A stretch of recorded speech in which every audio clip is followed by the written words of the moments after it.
regular meeting of the San Marcos City Council to order. It is March 18th of 2025. The time is 6:01 p.m. Would you call the roll? Ms. Rodriguez. Here. Mr. Saul Gonzalez. Here. Ms. Garza. Mayor Houston. Here. Mr. Scott. Here. Oh, thank you. Mr. Mendoza. Here. And Mr. Lorenzo Gonzalez. Here. We have a quorum present. All right. Hold on. Our invocation this evening will be given by Minister James Scott from the Abundant Life Christian Church. Let's bow. Heavenly Father, in the name of Jesus, I come to you this evening thanking you for an opportunity to spend time as we allow your people to do the work of this county and this city. We thank you, Lord God, that though we come from very different backgrounds and places in our lives, that you are concerned about all of us. Therefore, Lord, I share with you, Lord, that I ask that you would lead us and direct us. Allow justice and truth, peace and strength to be our call and also to be our outcome. We thank you that you've given us this great city and this place to live. It is a privilege to be here. Thank you, Lord, for allowing us to live together in peace and unity. Thank you, Father, for all that you're doing. It is in Jesus' name that I pray. Amen. Amen. Thank you. Next will be our pledges of allegiance. Mr. Pantalian, if you'll close the door behind you. Thank you. I pledge allegiance to the flag of the United States of America and to the republic for which it stands, one nation under God, indivisible, with liberty and justice for all. Honor the Texas flag. I pledge allegiance to thee, Texas, one state under God, one and indivisible.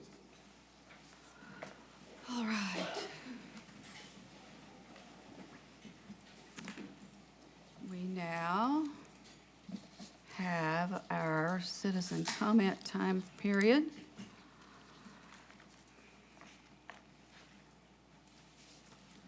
The City Council will hear citizen comments at work sessions, workshops, and regular meetings. There is a sign-up process. Speakers may speak once during the citizen comment time period and may not yield time to others. If you speak now about a public hearing topic on tonight's agenda, I ask that you not repeat exactly the same comments again during the public hearing on the same topic. You'll have 3 minutes to speak that starts when you state your name. A timer is displayed on the screen. You'll start in the green. When the timer gets down to yellow, you'll have 20 seconds or less left. When the timer is red, your time to speak is up. The mayor and council will endeavor to ensure that meetings are conducted in a courteous manner and in an atmosphere free of defamation, intimidation, personal insults, profanity, or threats of violence. If you do any of those, you will hear the gavel. I'll ask you to leave the council chambers. If you need help to do so, our officer will assist you. This is your warning. The first five folks, the first five people to do citizen comment tonight will be Sam Devon Williams, Rosanna Damas, Shay Dixon, Marion Williams, and Saeed Mosh Fegigane, in that order. So those of you, I believe our first few are remote, or at least my first one. Are they on, Ms. Trevino? Matthew, turn your camera off. Okay.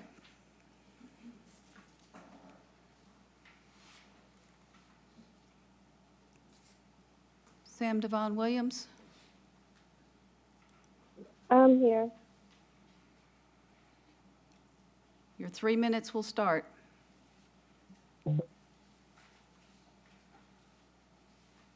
Hello, my name is Miriam Williams. I'm Malachi Williams' little sister. His life was taken unjustly by Officer Alcida Ventura on April 11, 2024. He is a son, a brother, and a friend. He would give the shirt off his back and took food to others, and an amazing and caring person. My brother deserves justice. My brother Malachi did not deserve to die in an HEB parking lot. He had so much life to live. I hope that you guys hear this message clearly and that you will look into this further and not let bad officers continue to give good officers bad names by keeping bad officers working in our communities. I joined this council meeting to say that we are still fighting justice for Malachi and standing in solidarity. My brother at 22 years old was shot and murdered due to incompetence of the police officers who showed no regard for human life. Malachi was a kind soul gone way too soon. Thank you. Our next speaker is Rosanna Damas. I'm sorry if I'm mispronouncing names, yes. And just move that microphone where you need it.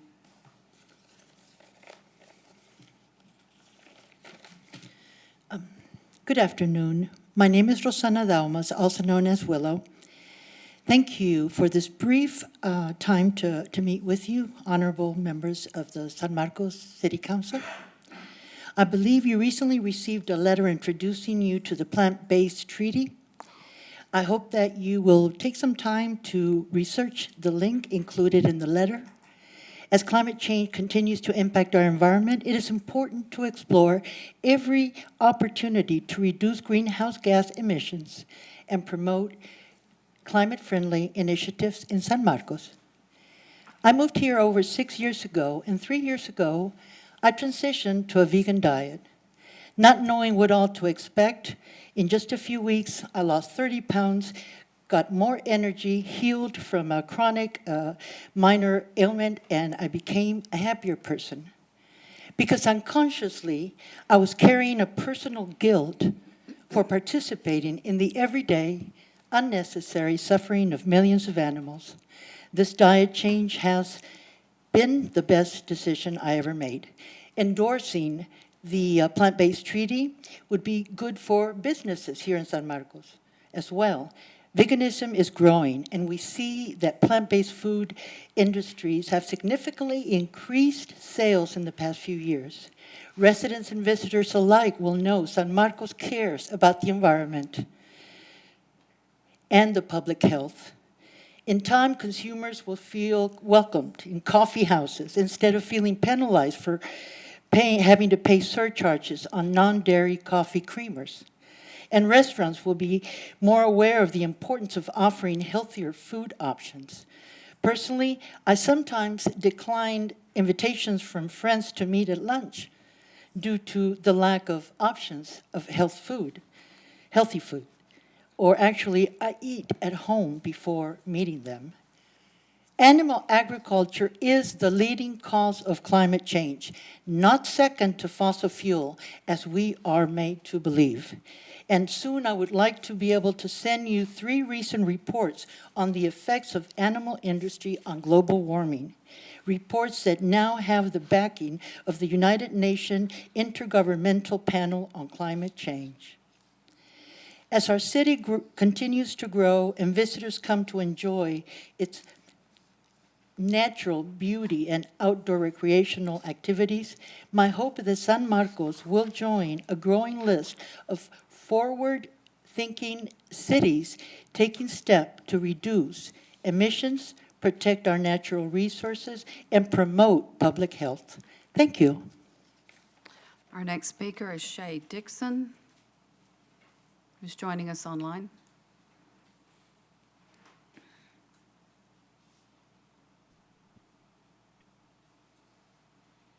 Shay Can you Dixon. guys hear me? Go ahead. Okay, I just want to make sure my connection was connected. Good evening, City Council and the community. My name is Shay. I stand here before you today not only as a grieving family member, but as the voice of a loved one, Malachi Williams, a young man, son, friend, full of promise, whose life was unjustly taken by SMPD police officer Achilles Ventura. Malachi, or Kai, as we love to call him, had ambitions. He had a future, one that was stolen in an instant. And yet, in the wake of his tragic death, the very officer responsible, Achilles Ventura, has not only remained in his position, but since been publicly recognized for a fitness award. This is more than just an oversight, it's an insult. It is a painful reminder that while my family mourns, The man who took his life continues to move forward without consequences. Let me be clear. This is not about revenge. This is all about accountability and justice. It is about fairness. Kai will never get another chance to chase his dreams. Kai will never walk through our front door again. Never will we share another laugh or make another memory. Instead, all we have left are pictures, stories, and a heartache that will never go responsible for his death continues to be rewarded. And what kind of message does this send? It tells us that Kai's life, Malachi Williams, didn't matter, that the pain that my family carries doesn't matter. It is that it's invisible, that there is no accountability, not for Ventura, not for the ones who sat there staying silent. Oh, however, this is Malachi Williams, and I'm Shay. I am a member of the family. This was my little brother. I'm here to remind you that we're going to continue to remind you that his life did matter, that his future did matter, and that our voices, his family, will be heard. We are not here for empathy, word of performance, a sympathy performance. We are here for action, for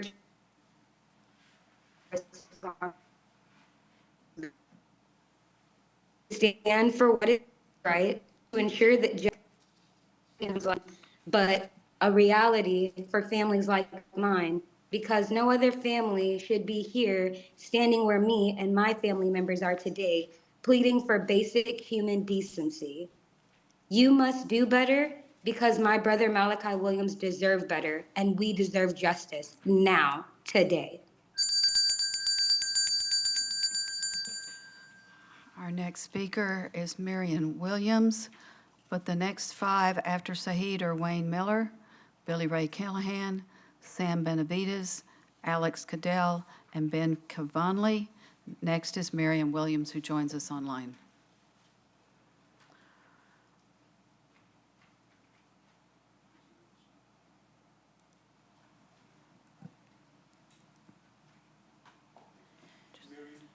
I have you and two more. Okay, looks, I'll circle back at the end of the citizen comment period, and we have Saeed, and I believe he's joining us online.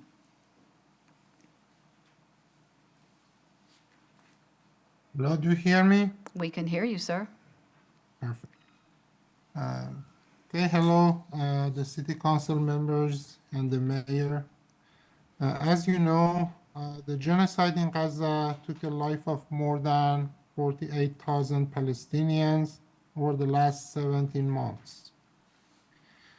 There was a ceasefire from the beginning, from the January, but since March 2nd, in violation of international humanitarian laws and existing ceasefire agreement, the people of Gaza are blocked from food, fuel, essential supplies, and electrical power as an act of collective punishment.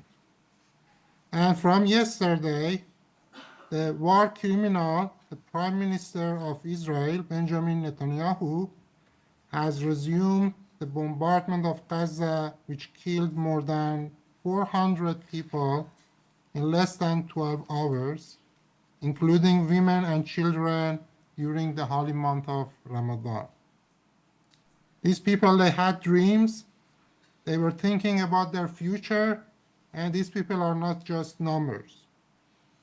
Without strong actions to push back against the renewed slaughter, mass destruction, forced starvation, and ethnic cleansing, this atrocity continues to act with impunity. We, people of San Marcos, condemn these atrocities and ask the City Council to break the silence that they were silent over the last 17 months and end the complicity with this ongoing genocide. So I encourage the City Council to consider passing a ceasefire resolution and to pursue arms embargo on Israel. Thank you. Okay, our next speaker is Wayne Miller.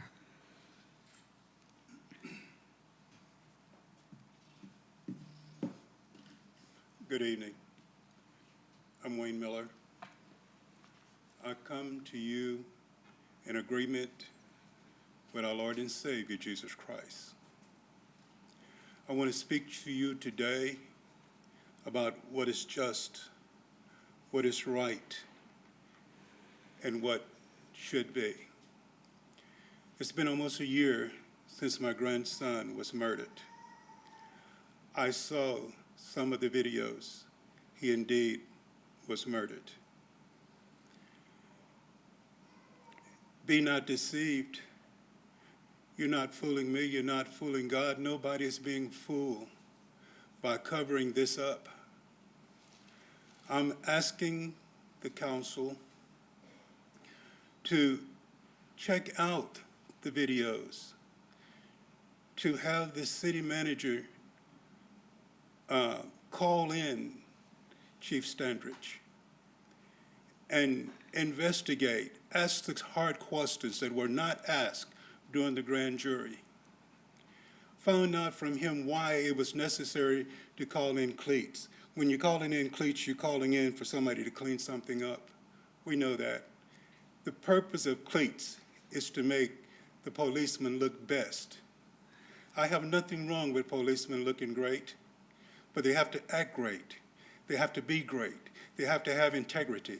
They have to have courage. They have to have what we as citizens must have. They have no right to be given a pass on taking someone's life. And that's what Mr. Ventura has been given, a pass. I don't know whether he intended when he walked in that store. I don't know if his intentions was to kill him, but it certainly escalated to that. I want you to picture Malachi, my grandson, when he was in that store. This is all public knowledge at this point. He had his hands up. He asked a question, "What crime have I committed?" Ventura gave him nothing more but turn around, put your hands behind your back. If somebody's acting that much out of character as a policeman, I have a right to ask him because I don't know what his next step is going to be. We know what Ventura's next step was. His next step was to kill my grandson. We know that. I'm asking you to put pressure on the city manager to get some changes, to make some changes. No other grandfather, no other mother, no other brothers or sisters should have to go through what we've gone through. That's not a hard request. Please rise to your calling. Our next speaker is Billy Ray Callahan.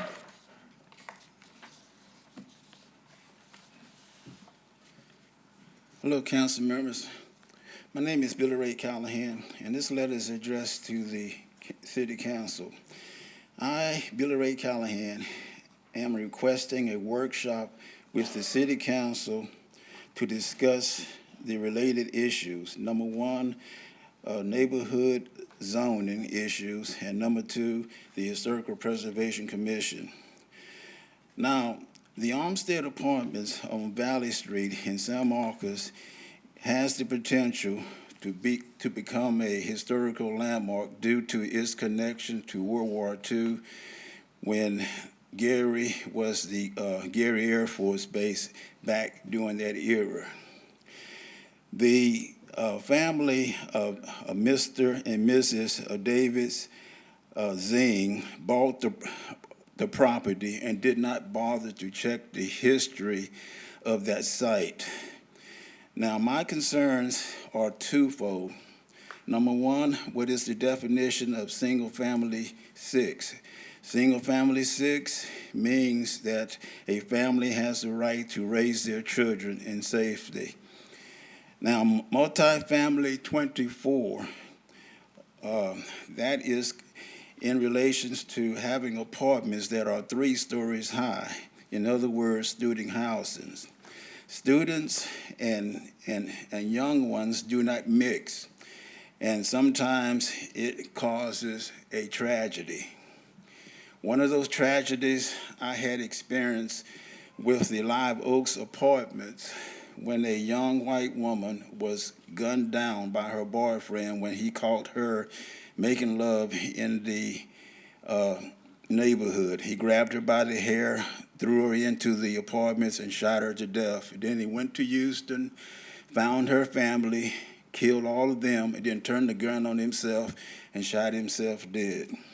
There are consequences when you put apartments in neighboring neighborhoods that are trying to raise their family, which is called homestead living.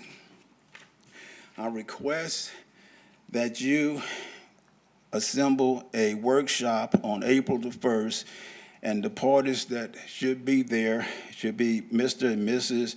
David Zhang, property owners, Chase Dames of Design Originals, and others. You have a list of all the parties thereof. Thank you very much. Our next speaker is Alex Cadell.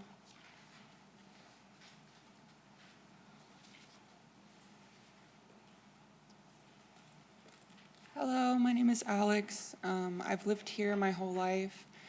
I'm here with the San Marcos Civics Club that I recently joined. And I think one of the group members sent y'all all emails giving y'all more details about this if you all want to look into it. But we're advocating for a tenant's bill of rights to give renters more protections and to just, so I guess my anecdote around this is that if you've rented at all, I feel like everyone I know, myself, we all have these stories where where either your landlord or management company is either just penny pinching so hard that they are exploiting every loophole in the interpretation of these property codes, and just completely disregarding human dignity, human relationship, because they can get away with it, or even blatantly disregarding the property code and committing illegal acts. But as renters, especially as renters, because we can't afford to own houses, obviously, if we're renting. I'm 30 years old and I'm still renting. We don't have the time, the money, or anything to feasibly advocate for ourselves, to defend ourselves in a situation like this. And we're often treated like animals, temporary animals in houses where it's like, it's not our home, we don't have a right to be here, and we just have to shut up and kind of take it, because otherwise we'll go homeless. And so I just think we need a little more proactive, I guess, protections and rights and stuff, to just, I don't know, right now, whatever we got going on, it's clearly not working. Everyone I know has these stories, multiple of them. So, maybe check out the email that the club sent and just look into it, see if you like it, and maybe do whatever you want to take action on that. So that's all I have to say. Our next speaker is Sam Benavides, to be followed by Ben Cavonley. Good evening, Council. Sam Benavides. I come to you this evening to speak on and uplift the struggle of the family of Malachi Williams' fight for justice. The last time I spoke, I went into detail about the cruel lack of rendering of medical aid by your officers. Tonight, I want to talk a bit more about the significance of Officer Ventura unholstering his gun, which I don't believe has been a big enough part of this conversation, as I truly believe the death of Malachi could have been prevented if this officer had not unnecessarily unholstered his weapon. When the news broke of Malachi's murder, the police department worked overtime to push a narrative that Malachi was a violent person who had the intention of hurting others, despite the fact that everyone who knew Malachi only had kind things to say about him. Even those who met him while he was unhoused and struggling mentally said that he was somewhat delusional but harmless. During the August 16th press conference, the police department continued to paint a violent picture of Malachi while painting the officer as someone who was simply trying to de-escalate the situation.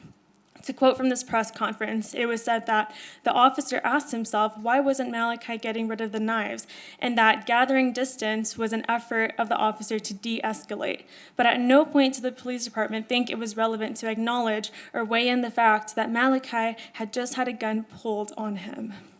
It is a shame that it took significant effort from our team to obtain an open records request to learn of this critical detail. What are you doing to hold the police department accountable for its cruel and extremely misleading characterization of this tragedy? Again, how is it acceptable to you that your police department worked overtime to paint Malachi as a violent person who intended to hurt people and never considered the fact that maybe he was running because an officer just pulled a gun on him? It is also important to weigh in the fact, as I mentioned, and despite how much your police department tries to downplay it, Malachi struggled with mental health issues. Yet none of these factors were weighed into the totality of circumstances that Standridge praises Ventura for considering. I also want to say that this isn't the first time your officers have had inappropriate uses of their guns. Jordan Perkins, who punched someone in the face who was handcuffed, once also unnecessarily held his gun to the back of someone's head just to intimidate them. The same officer then mocked Joshua Wright's family, who was grieving on Facebook. While he's no longer on the force, it's a shame that none of those instances were the reason for his firing. It has been almost a year since Malachi was killed by your officers, and the city has done nothing to show his family that any meaningful action has been taken. I believe that this is a new lawmaking body from last April, and I hope that you will work with his family to seek answers and meaningful change. Thank you. Next is Ben Cavanley.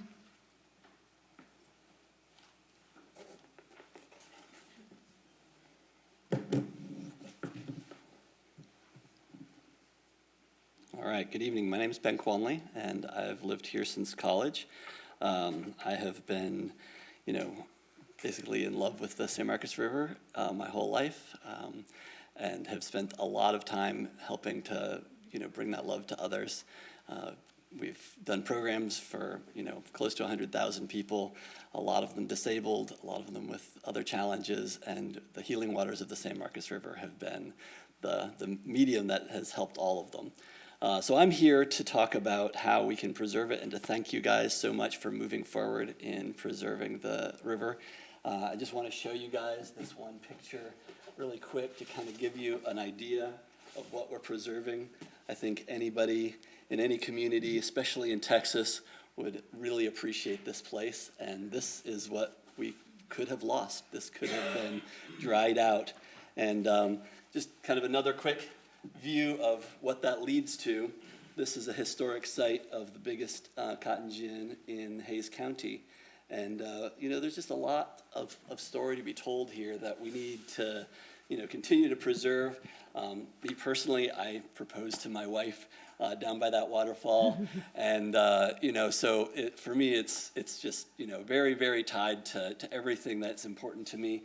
The future is incredible. I think what's best for our community is that, we make this area public, and, it was gifted to us by, several different families, if you consider what it takes to be given something, you don't take a gift and then punch the giver in the face, you don't take away from what they've given to you. The Stokes family has provided Stokes Park, and they made it accessible. For a long time, it was the only place I could get a wheelchair close to the river. Now, thank God, the city has improved that a lot, but we just want you guys to know how precious this is and how much it has been, utilized in the past in ways that it can't be utilized now. There's lots of reasons that it's not safe and that it's closed, but I just want to encourage you guys to move forward in as fast a way as possible. Rio Vista was done in record time. We know that these things can be done. We know that the city is capable of doing it, and so we just want to see that happen.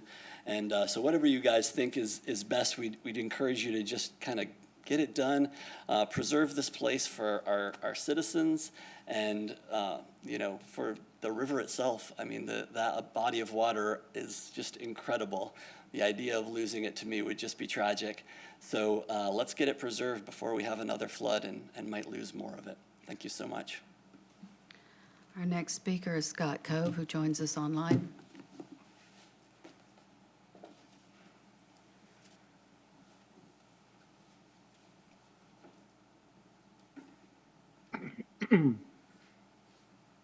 Hello. Can y'all hear me? Yep, your turn. All right. Hello, everybody. My name is Scott Cove. I am calling in to speak on behalf of the Human Service Advisory Board grant funding, and I wanted to encourage the City Council to consider every effort to expand funding for the next year. This money is really impactful for our community.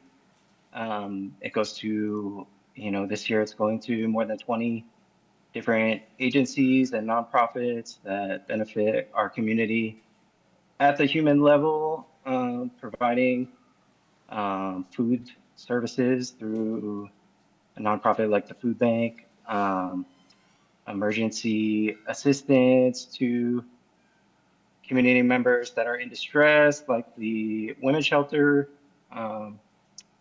One of the organizations that I'm a part of, I'm the vice president of the board of the Home Center, and we provide services to the unhoused community in San Marcos and surrounding area. And, all these organizations can really use all the funding they can get. And it means a lot to us and to the community when the city makes that effort and puts an investment into these organizations.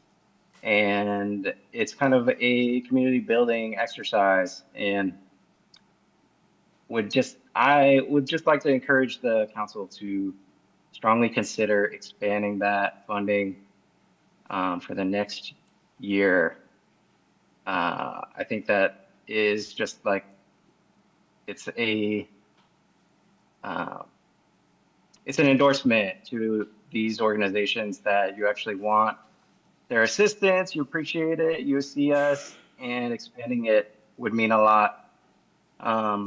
This past year, there was kind of a shortage in the money, and some organizations got left out, and I think we can do better as a community. I think the money is there, and I think this council cares a lot about our community, and I would just encourage you to consider that. And I appreciate your time. Thank you, everybody, and wishing everybody a great spring. Thank you. Our next speaker is Maxfield Baker, who joins us online. Hey. One moment. Okay, cool. Still there. Great. Yes, my name is Maxfield Baker, and I am here as the president of the San Marcos Civics Club to let you all know again. I know I talked to you at 3 p.m., but for all the 6 o'clock viewers, that we are pushing for this Tenants' Bill of Rights. You can see this lovely flyer that we have made, kind of calling people to action to go to our link tree. We just posted our change.org petition to encourage activism on the inside, that you all not only meet with community members and stakeholders, but that we stay on top of achieving some of these goals and stay in communication with each other, work on the low-hanging fruit, if you will, and that we just continue to be productive on this issue.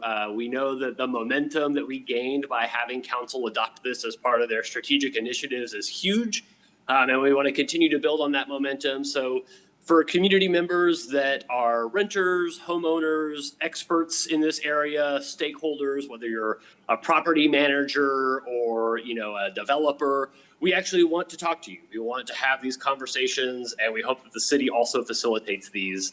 Kind of on a broader note, we've seen a lot of activism happening in San Marcos lately around stuff like the data centers, around our civil service issues here in San Marcos. And I just am here to remind everybody that the San Marcos Civics Club is also a good hub to figure out how you can be an activist. We actually, again, on our link tree there, have a How to Be an Activist guide that outlines stuff about how to attend these meetings and sign up to speak, and how to understand the agenda, which is sometimes pretty complicated. So we are here for the community. We want to continue to build coalitions with folks to help them better understand the power that we hold as community members. And we really appreciate, again, Council's adoption of the Tenants Bill of Rights into your strategic initiatives. And we know that other organizations could similarly benefit during conversations around the budget or around sustainability, around the civil service contract, which I believe is up for renegotiation this year. That all of those things require our community to come together and share our values with you as council so that you can be guided by the wisdom of our community and the experience and expertise that we hold as community members. So thank you all so much. I know you have a lot to get through, and I hope you have a good day. Our next speaker is Brianna Campbell.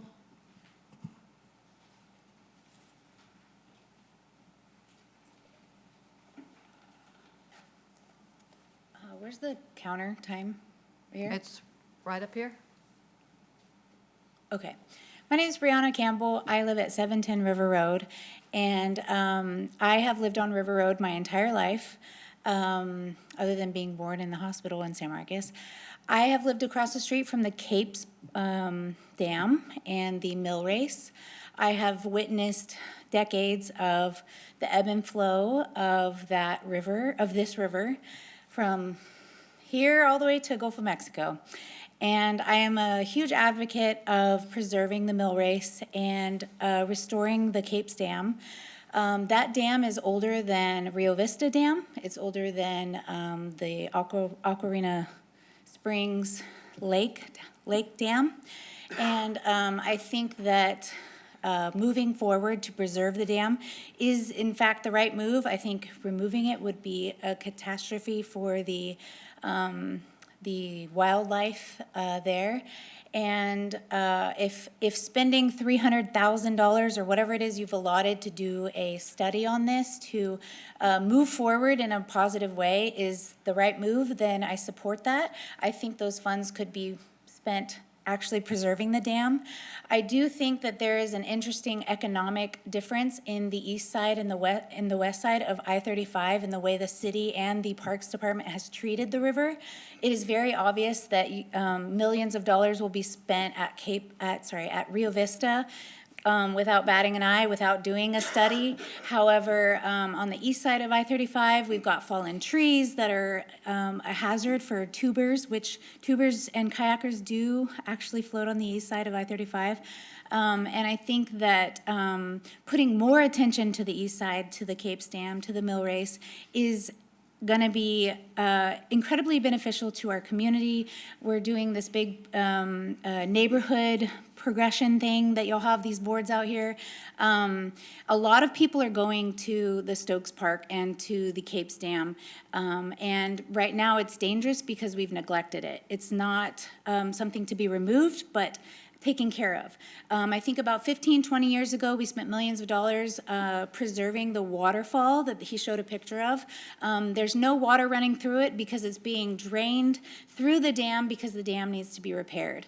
I think that voting in favor of moving forward with whatever it takes to preserve the dam is going to increase the safety and the popularity of the San Marcos River on the east side of I-35, and will hopefully bring more attention to preserving the area by, taking care of the trees, etc.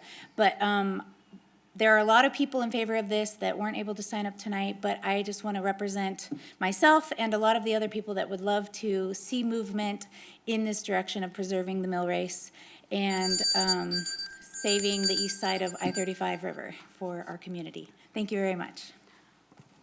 Our next speaker is Ayman Asahan. And I know I didn't pronounce that correctly, but you'll state your name when you start speaking for us so we'll know it correctly.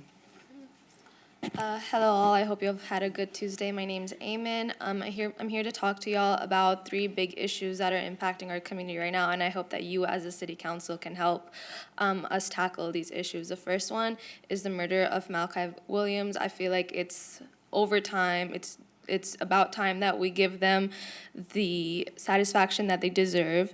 And have the officer in charge be held accountable. The second one is the funding of the Human Advisory Board. There's, I think it's number 20 on the agenda. If we can get the funding that is required for the most vulnerable in our community, that'd be really good. I think we need that. And then thirdly, as y'all know, that Israel has recently violated their ceasefire, and we have been trying to have a ceasefire resolution just be on the agenda for over a year now, and I think it's due time that we have that on there. I also think that we should start an arms embargo. Thank you. Our next speaker is Yancy Arevalo.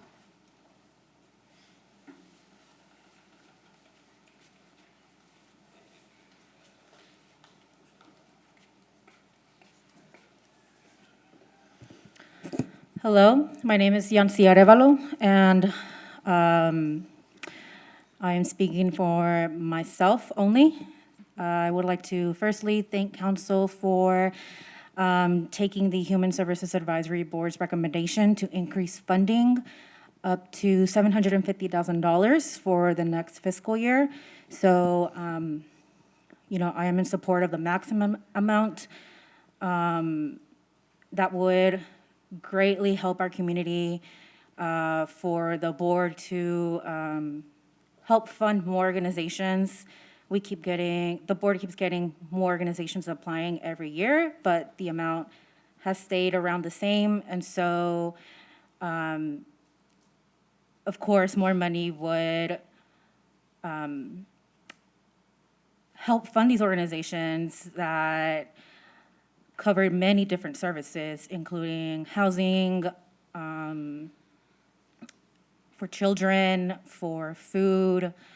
So yes, that's one thing I wanted to speak on. The second thing is, some of you may not know this, but today Israel broke the ceasefire between themselves and Palestine. So overnight, they bombed different parts of Gaza and killed 400 people. Many are under the rubble. There are still hundreds of people, thousands of people who are still under the rubble. And so in the 400 people killed, that includes children. And we know that the US government backs Israel, so the US government essentially signed off on this bombing. And so I would like to encourage city council members to look into passing a ceasefire resolution for the city of San Marcos. And lastly, I am in support of Malachi Williams' family, and for them to get justice for the murder of Malachi Williams by Officer Alex Ventura. He is still out in this community, unimpeded, so please just help this family find some semblance of justice for Malachi Williams. Thank you. Next speaker is Eli or Ellie Doyle. And also, if Miriam Williams has come online, I'll circle back. We did. That's right, we did. Thank you. Hello, my name is Eli, and I'm a resident of San Marcos for over 10 years now. I'm coming before y'all tonight to speak on 3 things. The first being public hearing item number 20 on the agenda about the budget policy regarding increasing funding to $750,000 for the Human Services Advisory Board for the fiscal year of 2026. The second is speaking in solidarity with Malachi Williams' family, the loved ones who are currently surviving the brutal murder of our community member. And the third is imploring y'all to support the passing of a ceasefire resolution regarding the ongoing genocide in Gaza. On the first topic, approving this funding increase for HSAB means that the board will be able to distribute more money to local organizations and nonprofits every year.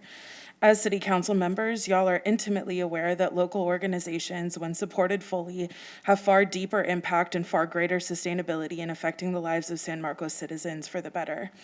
The HSAB is uniquely positioned to be able to provide direct support to organizations that are by and for the very community that y'all are responsible to over 20 different organizations that provide emergency assistance to some of our most vulnerable community members. Assistance that can be the difference between life and death for the people you see each and every day. On the second topic, so far no justice has been done regarding the murderous actions of Police Officer Ventura, Chief Standridge, and everyone who assisted in maligning our community member, your community member, someone you each have literally taken an oath to be responsible to, all while allowing the same police officer to receive an award for fitness. Too many people have spoken to you for far too long on this topic for any of you to be ignorant of what really happened. Since none of you can claim ignorance, then you are left with deliberately choosing to allow murder in our community. I urge you to take different action. Those actions have been clearly outlined for you over and over. All it takes is for you to choose to show up differently, to show up in alignment with the values you each have claimed that you have. On the third topic, the genocide of Palestinians perpetrated by Israel continues. The deaths of thousands upon thousands of people have been supported by this very city government through our tax dollars and through your lack of action on the ceasefire resolution that so many of us have urged you to just bring forth for discussion. There is always time to take different action in the face of absolute evil. Please do so. And that concludes our citizen comment time period. I need to make a correction. Our invocation this evening was given by Darius Todd, pastor at Abundant Life Church. Ms. Trevino, we are ready for item 1. Let me turn my mic. Receive a presentation from Deloitte & Touche LLP on the Community Development Block Grant Disaster Recovery Quarterly Internal Audit Report and Grant Closeout. Mr. Locke. Thank you, Mayor and City Council. The city receives Community Development Block Grant Disaster Relief Funding in response to the 2015 flooding. As part of that grant agreement, Deloitte has performed internal audit services for us on all the financial activity related to the grant. This evening will be the final quarterly report that Deloitte will be providing, and it also includes a grant closeout report. Casey Soberon is online with us this evening, and she'll be providing an overview of the audit. Yes, thank you, John, for that introduction. And good evening, and thank you to Council for having us today. Again, my name is Casey Soberon, and I'm a manager with Deloitte, working with the city on the city CDBG-DR internal audit. Also joining me is our engagement lead and managing director, Sean Gilchrist, and my colleague, Carlos Diaz. This evening, we're presenting 2 joint reports. The first is a joint Q1 and Q4 internal audit report, and the second is our final risk assessment and closeout report. As John mentioned, these will be our final reports for the city, as the closeout deadline for the CDBG-DR program was just over a week ago on March 7th, so it's a big milestone for everyone. So we can start with the joint quarterly report. I believe you have it shared on your screen. As with prior quarters, our process includes a review of all procurements, contracts, and contract amendments from that quarter, along with a sample of expenditures across all projects and activity types. This particular report covers expenditures through the program's period of performance deadline that was in early December. You'll notice on page 6 of the report that there are no observations for these 2 review periods. All of our samples indicated compliance with the city's internal policies and procedures, as well as applicable state and federal regulations. So we're ending on a strong note. As we move on to the joint risk assessment and closeout report, and I'll give you a moment to share that one.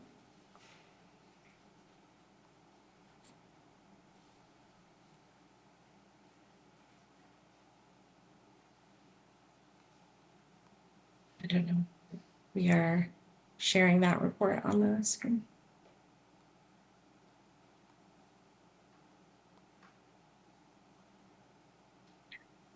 I can go on. I will bring your attention to page 4 of that report.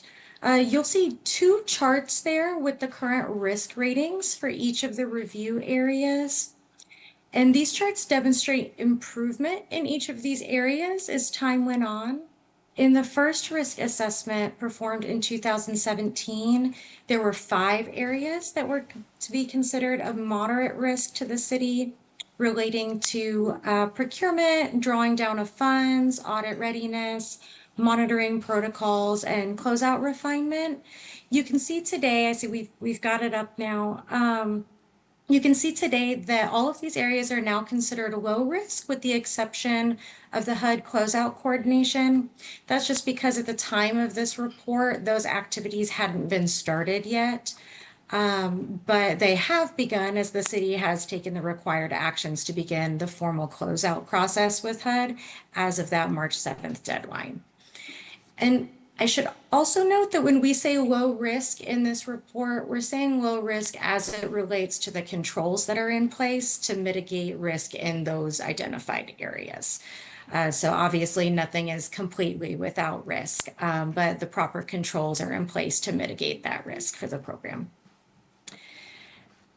Moving on, or before we move on to the observations related to closeout specifically, I will pause if there are any questions about the risk assessment. Any questions, Council? No.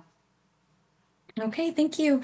So the closeout portion of the report, for this review, we evaluated prior audit findings, closeout policies and procedures, and closeout readiness as it's defined by the Department of Housing and Urban Development, which considers the financial status of the grant, the status of the disaster recovery reporting system, we call it the DRGR, and those related activities, and then the overall grant performance. So we considered each of those areas as it relates to the 10 projects that the city has in this reporting system. Overall, the program looks really great. We only had 3 observations on page 9 and 10 of this report. 2 of them were relating to electronically archiving any records that are only in physical form or haven't been received yet by the vendors. And the third is making our final recommendation to formally close out these projects in that DRGR reporting system to initiate closeout with HUD. And again, this report was issued prior to the program's closeout deadlines. So at this time, 2 of those observations have already been resolved. The only observation that is still pending resolution is related to the second observation for the Blanco Gardens project. Because this project is also funded by the city's CDBG mitigation grant, whose work extended beyond the disaster recovery period of performance. So at the time of this report, the final invoice and certificate of completion wasn't available.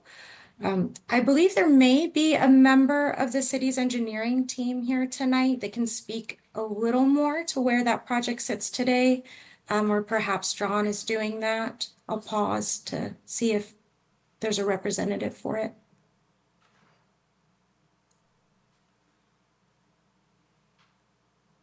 Do you go to the podium and say so?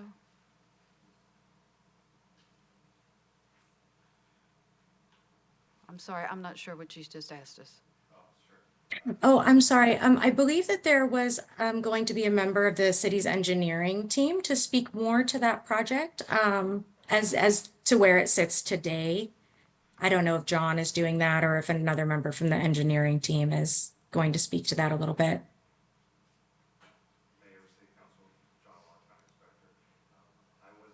Prepared to make any comments on this, and I'm not sure that anyone from the engineering is here this evening to provide any comments on the Mr. meeting. Trevino, Mr. Condor is on as an attendee, or there, he also right here. Here we go. I say, I know he wasn't going to leave me hanging. All right, sorry about that. Sean Condor, Director of Engineering and Capital Improvements. I believe you want to know the status of the Blanco Gardens project? It's a question that Ms. Soberon Yes, posed. it's complete. Okay. We've issued the certificate of acceptance, so. Whew. This would have been a lot easier 10 years ago. For all of us. Yes, it is done. So it is done. And is that the response we were looking for, Ms. Soberon? Yes, the last update that I had received was that we were still waiting on the final punch through before we could get, or punch list, I'm sorry, before that certificate of completion was issued. And thank you, Sean. I'm sorry if I made you run up to the counter to speak to that, but I'm happy to hear that we can cross that one off our list as well. All right, good. Thank you. Thank you. Well, before I leave you, I just want to congratulate everyone in programs and engineering and finance for all their hard work with this grant.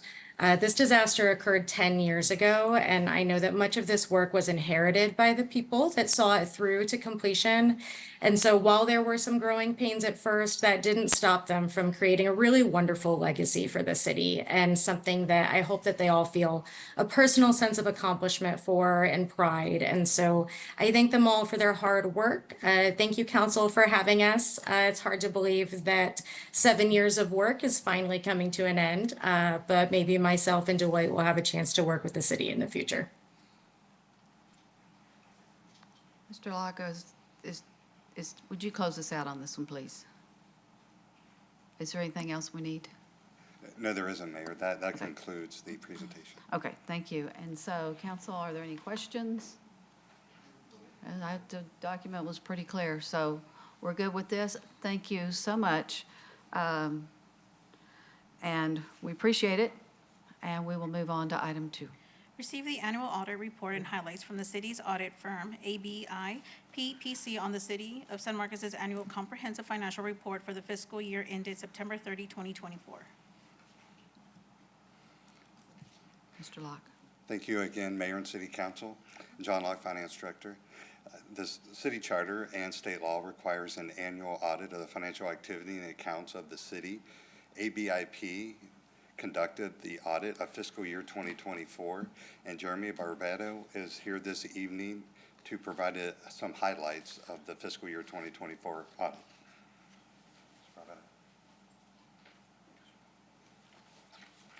Thank you, John. Thank you, Mayor. Thank you, Council, for having me here today. Again, I'm Jeremy Barbado. I'm an audit manager here at ABIP. Michael Del Toro is the engagement partner. He had a prior conflict, so he sent me to take all the praise. In front of you, you have a bound document. It was also, it's also on the screen. Starting on Roman numeral 3 is a certificate of in achievements in excellent in financial reporting for the fiscal year ended 2023. The certificate issued by the Government Finance Officers Association for excellence in financial reporting. You're north of 35 plus years of receiving this award. And so we don't anticipate anything, not getting the 2024 award as well.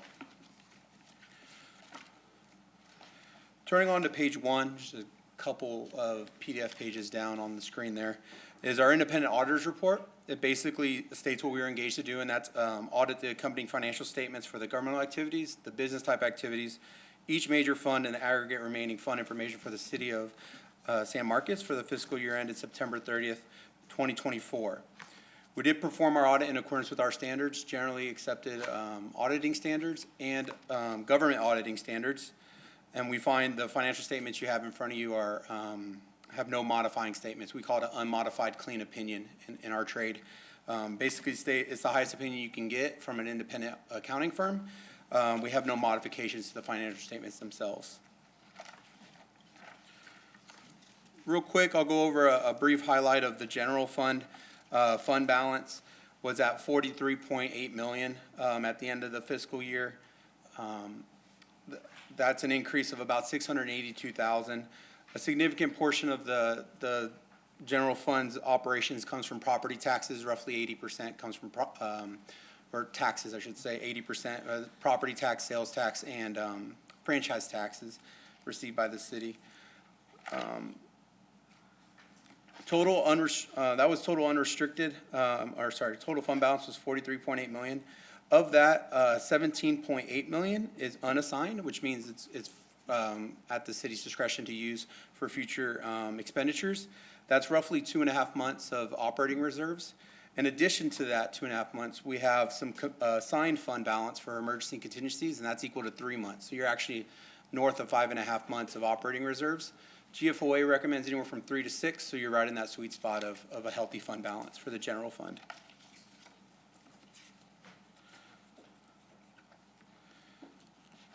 Other major funds for the district, or for the city, was the capital projects and debt service funds, just for the size of the projects going on and the debt service requirements. Those are required to be highlighted individually. All the other funds are in the back schedules and are presented in one single column format.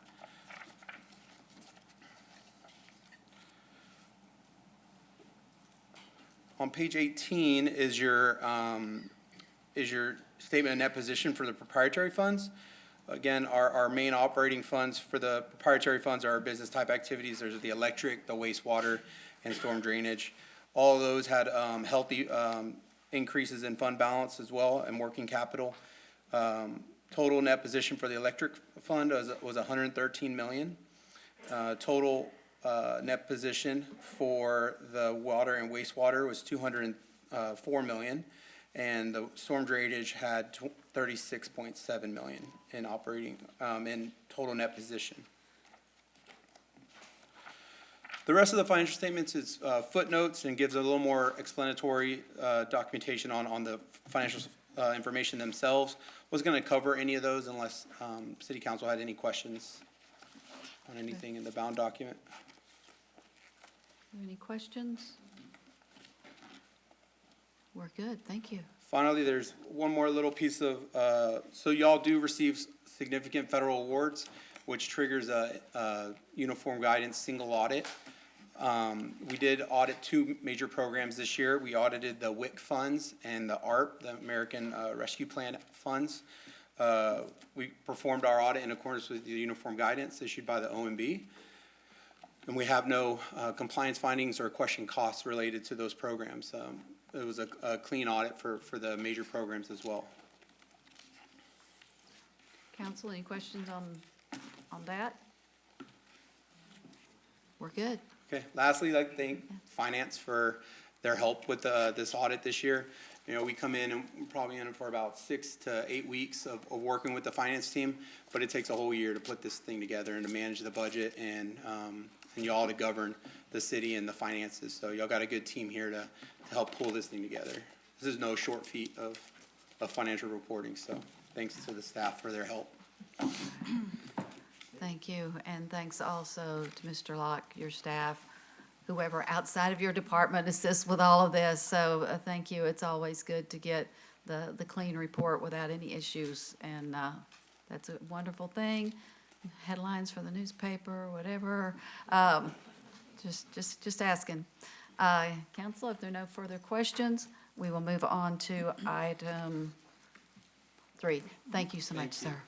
Receive a staff presentation on the financial report for the quarter ending December 31, 2024, and provide direction to the city manager. Thank you again, Mayor and City Council. This first presentation is the quarterly financial report. It'll cover the financial activity through December 31st, 2024. And the first slide of the presentation is the general fund. Just to acclimate you to the slide, as we move through the slide, The solid colors are the actual activity, and the lighter looking colors that have stripes are the budget. Green is for revenue and blue is for expense. On the far left, you have the the current fiscal year, 2025 year-to-date activity. And for comparison, next to that, you'll have the 2024 year-to-date activity, which was the activity last fiscal year through this time period. On the far right, it's the same information, just in numerical form. So beginning by looking at the revenues, we've brought in 22% of the $112 million budget for the general fund in revenues, which is $25 million. When you compare that to where we were at this point last year, we have collected more revenue. That is largely due to the timing of property tax receipts. And there's a couple slides that follow this first slide that provides a little more detail on the general fund revenues and expenses, and we'll go over that when we get to those slides. Below that, on the expenses are also up compared to this same point last year. We've spent 26% of the budget, or $32 million of the $125 million budget, which when you compare to where we were at this point last time is ahead, and that's mostly attributable to the one-time contributions that were made to the new City Hall Hopkins City Center project, as well as the municipal court project. And we'll show you a little bit more of how that posted in a couple slides. This slide provides an overview of the general fund revenues by major activity. The two biggest revenue sources are property tax and sales tax. They make up well over 2/3 of the total revenue in the general fund. It's nearing 70%. The property tax is mentioned on the first slide is one of the reasons why we've collected more revenue at this point in the year than last year. And you can see under the 2025 actual, we collected $7 million. And when you look at 2024 actual, it was $400,000. And again, that was just timing of receipt of the property taxes. Also, just wanted to point out in sales tax, a positive note, this quarter is the first quarter that we finished positive year over year for a quarter since the same time period last year when we started to see a decline in our sales tax revenue. So that's great news. As you can see, we brought in $9.7 million compared to almost 9.7, but we did bring in more, so that's great news. The next slide provides an overview of the major general fund expense categories, the largest of which is personnel, which makes up 64% of the total budget in the general fund. It takes people to provide the services that general fund provides, so that's why personnel is the largest budget when you think of parks and recreation, the library, and public safety. Just to touch on what I mentioned on the first slide, if you look at operating transfers, the total operating transfers is a little over $7 million under the 2025 actual, and you've compared that to where we were in 2024, it's about $1.6 million.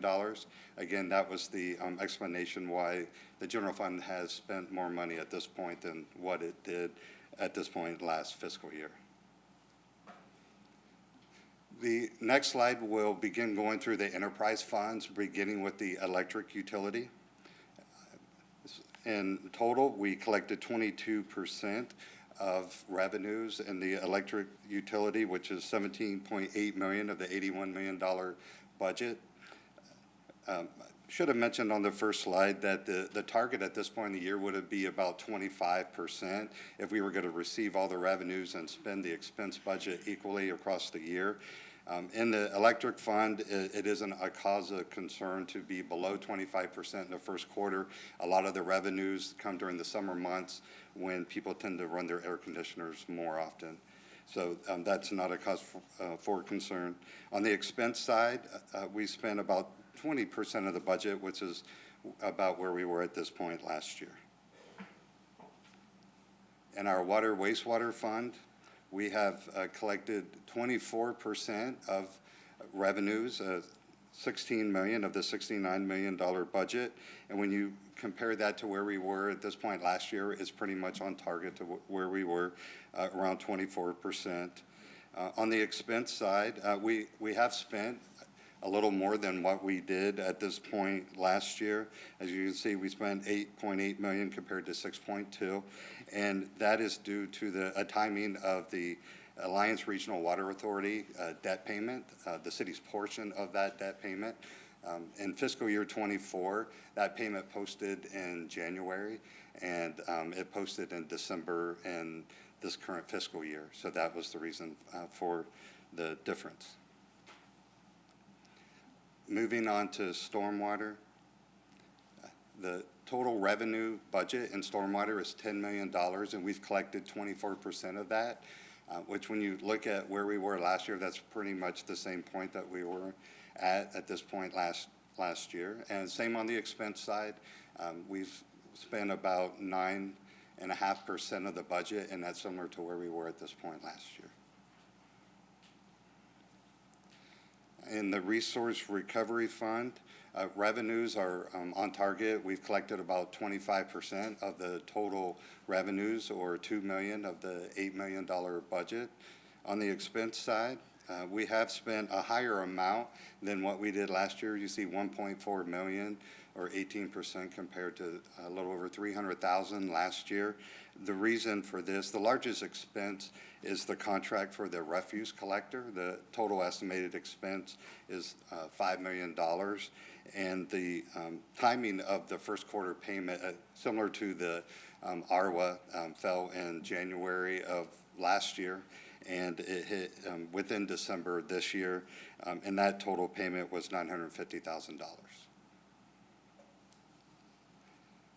The last enterprise fund that we will discuss is the airport fund. Total revenues brought in through December were up as $26,000 compared to the same point this time last year. We brought in $185,000. Total expenses were $240,000, which were about the same as what we had at this point last year. You can see at the actual activity, the airport is faring better at this point, with 54,000 more expenses than revenue compared to 78,000 in the prior year. The final fund that we'll go over is the hotel tax fund, and we've collected 30% of the total revenues in the hotel tax. Hotel tax was budgeted, the revenue was budgeted, keeping in mind the Embassy Suite remodel that was scheduled to take place from November to July. Even with that, we have collected 30% of our revenue budget, and in dollar amount is similar to what we collected at this point last year as well. On the expense side, we've spent 17% of the budget, slightly higher than where we were at this point last year. And the reason for that, we restructured the advertising contracts that the Convention and Visitor Bureau has to coincide with the city's fiscal year. And that is the reason why the expenses are higher, because we've incurred those expenses sooner than what we did at this point last year. And that concludes the presentation. Okay, council, are there any questions on this quarterly report? Just something real quick. Go ahead. So maybe not on this report, but something similar, because I just want to understand the process. So with, like, of course, all of the fear around federal funding, the changes around property tax that the legislature will likely engage in as this session continues, how do y'all factor in those things and, you know, be prepared for those things? What's that process? For the federal grants, we have a list of the federal grants that the city has, and we are monitoring those. There are certain projects, you know, that those grants could impact if we end up not receiving those. And we work closely with engineering to make sure that we're not moving forward on a project until we know that we are going to receive those funds. In terms of the legislature with property tax, we're keeping a close eye on that as well. As bills start to move through the legislature and start to gain momentum, we're keeping an eye on that so that we can factor that into what our estimates are for fiscal year 26. The other thing I would just add is that we have financial policies that council has adopted. So it talks about different scenarios. If certain revenue projections don't come in as scheduled, then what are the plans that we start to look at? Is it hiring freezes? Is it, looking at maybe some spending freezes? I mean, so things like that. And that's really what we did with COVID, but we do that in any year, any time. We have to keep a close pulse of our sales tax revenue. And then, of course, John also talks regularly with the appraisal district if there's anything that they're seeing. We monitor trends, that we see or that are going on. So it's a very active process and it's a dynamic process, because when you approve a budget, it's not like we think, okay, that's it and we have all this money to spend. sure. We ensure that we're constantly monitoring and taking the responsible steps that we need to ensure that we're not going to be outspending, anything that's coming in. Okay, that's good to hear that we're taking the steps necessary. I only asked because I didn't know how, our budget process, how that aligned with session ending and being able to actually, was that something we were going to need to go back following that? So I wasn't quite sure. But it ends in May, and I think we're still in our workshop phase at that point, right? Correct. We don't get our certified appraisals until the end of July. And so then we actually have more of our official budget workshops where we have a better handle on our revenues in August. And so we hope that then council has to approve the budget by September 15th. Okay. So that's usually what the law requires. And right now, what we've been seeing on property taxes, it's been more in regard to some of the school tax, school district, exemptions for homesteads. And so that's what we've been seeing right now. But there still are things that affect local control, annexation, disannexation, things like that, that don't allow us to count on certain revenues that we've been able to and maybe in the past. For sure. Okay, thank you. Other questions? Thank you, Mr. Locke. Mr. Vina, we'll go on to item 4. Receive a staff presentation on the investment report for the quarter ending December 31, 2024, and provide direction to city manager. Thank you again, Mayor and City Council. This will provide an overview of all the investment activity through the first quarter as well, that ended December 31st, and begin with just a general overview of the economy. The Federal Open Market Committee has made 2 25 basis point cuts in November and December that set the federal funds rate at a range of 4.25% to 4.5%. We've talked about in the past that we discuss this a lot because the types of investments we're able to invest in are greatly impacted by movements in the federal funds rate. The committee is trying to reduce the inflation rate to 2% over a period of time. The committee is actually meeting today and tomorrow, and it's expected that there won't be any change in the federal funds rate made at this meeting either.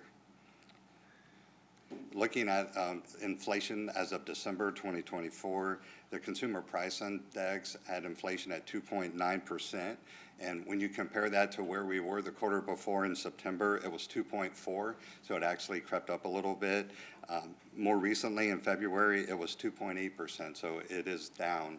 In general, inflation tends to be moving downward. And looking at the less food and energy, or what is referred to as the core inflation, it was 3.2%. And when you look at where we were in September, it was 3.3, so that is trending down as well. In unemployment, as of December 2024, the city of San Marcos unemployment rate was lower than both the state of Texas and national. San Marcos at 3.4 and the state at 3.7, and nationwide was at 3.8. The next slide provides an overview of the total investment portfolio. That top section on the far right shows what the ending value was as of September 30th, 2024. You can see it was $395 million. To the left of that, it shows the total value at the most recent quarter, December 31, 2024, and we increased it to $401 million. Underneath where it says asset types are the different broad categories that the funds are invested in. The only movement you see between these is between securities and what is titled POLs and MMA, which is money market accounts. And then that is where federal securities that we have purchased has either been called or matured, and that money is placed in money market accounts until it is reinvested into another security. Mr. Locke, real quick on that. Yes, Have ma'am. we entered into any new investments since we last spoke about this presentation? I think, has it been a quarter? Yes, ma'am. Yeah. I've been here for a quarter. Yes. Okay. Yes, the only types of investments that we've invested in have been federal agency securities. Okay, so no BlackRock. No black. Okay.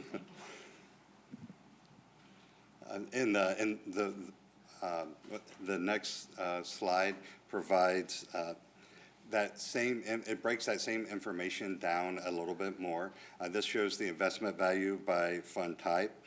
If you look at the colors, the blue is what is referred to as the regular cash, and the green is the reserve cash. That's the money that is set aside for emergencies, and we're able to invest that for a longer period of time than the regular cash. We also separate the investments from the enterprise funds, which are those business-like activities, water, wastewater, and electric, from the governmental funds, which is usually labeled as consolidated, and that's the hotel tax and general fund, and funds like that. So if you look at the first column and the third column, the sum of those two would equal what we saw on the first slide for the ending portfolio balance as of December 2024 at $401 million. And you can compare that to the second and fourth column, which is the sum of those two is the $395. So it just shows that the enterprise funds have increased in value and the consolidated funds have decreased in value, which is typical to see at this point in the year because we haven't received all of our property tax revenue yet. The next slide just breaks down that consolidated cash into more detail. It takes $140 million and it shows you all the different funds that make up that $140 million, the largest of which is the Governmental Capital Improvement Program Fund at $53 million, and that's just where the large infrastructure projects are for road constructions or facility construction. You also see that the general fund has $26 million in it, and then the part that we've set aside as reserves is $24 million. I did want to point one item out. You see the primary bank depository is $349. We don't actually only run the balance that low. We actually have a nightly sweep of that account, and the only thing that remains there is any kind of transactions that haven't settled yet. So that's the reason why there's $349 there. The next slide is the same information just for the enterprise funds. So it has a breakdown of the $261 million. And just as with the consolidated, the largest funds are those capital improvement program funds for the water, wastewater, electric, and stormwater funds. The next slide provides an overview of the investment diversification. It has what the allowable percent that by the city's investment policy that we're allowed to invest in for each security type, and a comparison of where we were in the prior quarter, which was the fourth quarter of fiscal year 24, to where we are at as of December 31st, the first quarter of fiscal year 25. The only major movement you'll see here, we touched on the first slide, and that is with the federal agency securities. have gone down by about 10%, and the money market mutual funds have gone up by 10%. That is just where those federal securities that either were matured or were called, and that money is placed in a money market mutual fund until it can be reinvested. The final slide is the benchmark slide. If you look at the top two lines, the green and blue with the triangle, those are the Treasury benchmarks. That's the 6-month and 1-year Treasury. The two lines in the middle, the gray and the darker blue, is the regular cash. And the two lines on the bottom are the orange and yellow, and that's the reserve investments. So at one point, there was some gap between the three. Now that we've been able to reinvest the regular cash and the reserve cash into the higher yields, it has caught up with those Treasury benchmarks. And that concludes the presentation. I'd be happy to answer any questions. Council, are there any questions? Well presented, well delivered. Thanks to you and your staff. Thank you, ma'am. Appreciate it. Okay, council, that concludes the presentation section, and we are at 7:27, so I'm going to suggest that we take our break that we take at 90-minute intervals, and then we'll get back and start up with the consent agenda and continuing on with the rest of the agenda. It's 7:27. If you will be back, ready to start the meeting at 7:35, please. And we are asking council if there's any items you wish to pull. I am pulling 5, 9, and 13. You have anything else? Now's the time. 5, 9, and 13. If there are no more items to pull, I'll accept a motion to approve. So moved. 5 through 17 minus 5, 9, and 13. Motion by ma'am. Mr. Mendoza and seconded by Ms. Rodriguez. I bet we're push button voting because I see them flashing. Yay. This is to approve the remaining items on the consent agenda. Okay, the motion passes 6-0. All right. We will take those up after our public hearings. So we are on item, I believe it's 18.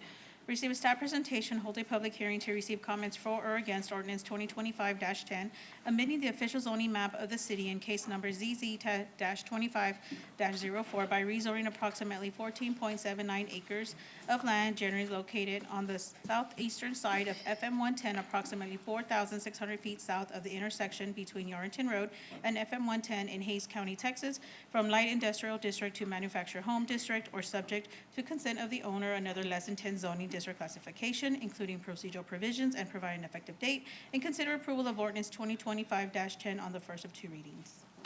Presentation.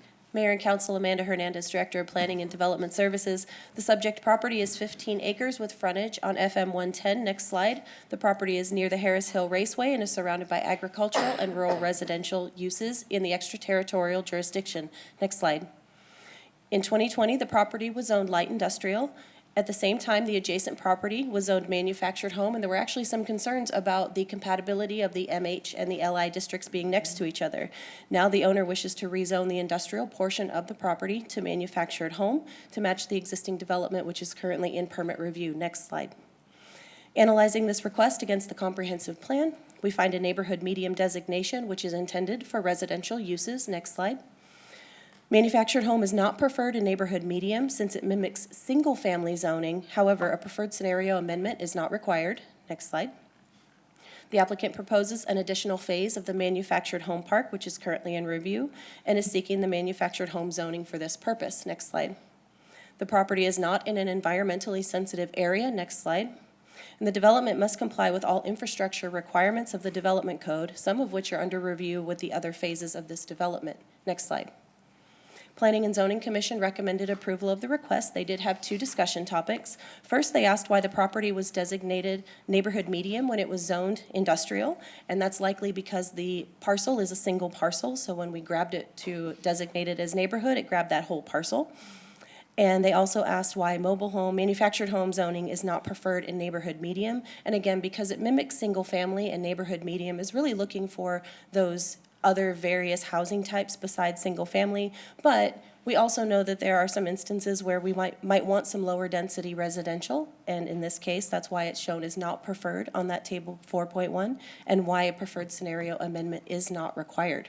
Staff recommends approval, and that concludes my presentation. The applicant is here with us this evening. All right, thank you. I will open the public hearing on item 18. Anyone wishing to speak, if you'll just step up to the microphone, you'll state your name and your address, and you'll see the timer up on the screen. Good evening. My name is David Joyner. I reside at 838 Meyer Road, Kingsbury, Texas. I'm representing the developer on this. I don't have a presentation per se, but I've made myself available in case there are questions from any council members regarding the application. All right, Thank you. Thank you. Anyone else wishing to speak for, against, or about this item? If not, I will close the public hearing and await a motion from council. Motion to approve. I have a motion from Mr. Mendoza, seconded by Mr. Scott. For approval? Okay. Any questions? Yes, ma'am. I'm with this. I just had one question because I took a drive out there to kind of see where this was. Because I saw it was off of Harris Hill, across from Harris Hill Raceway. That's what it's called, right? Mm-hmm. Okay. I noticed if you're coming from, let's see, if you're going south down FM 110, a little bit before this, there's like a blind spot. Like you cannot see beneath it. And so I was just wondering, like when people are exiting out of this, when you're gonna have families there, did y'all see something similar? Have y'all taken that drive? So I'll tell you, I don't know, but the location of the driveway access and the roadway access will be approved by TxDOT.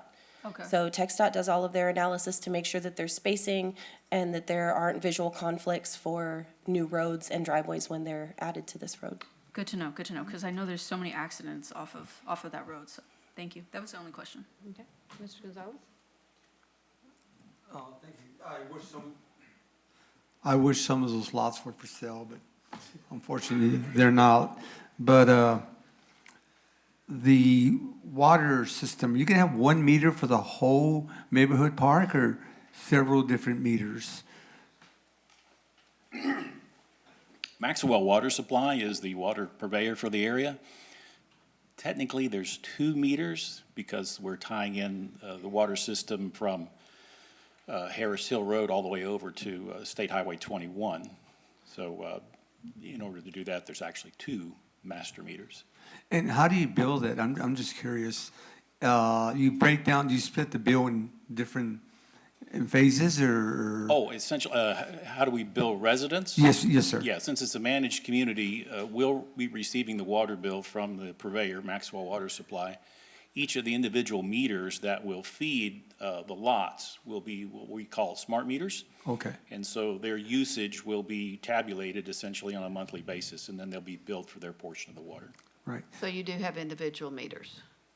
We will have individual meters For at yours. each of the lots, Okay. but we're actually paying Maxwell on 2 master meters. Got it. Are those meters adjacent or I just don't know how it works. Are they adjacent to a property or?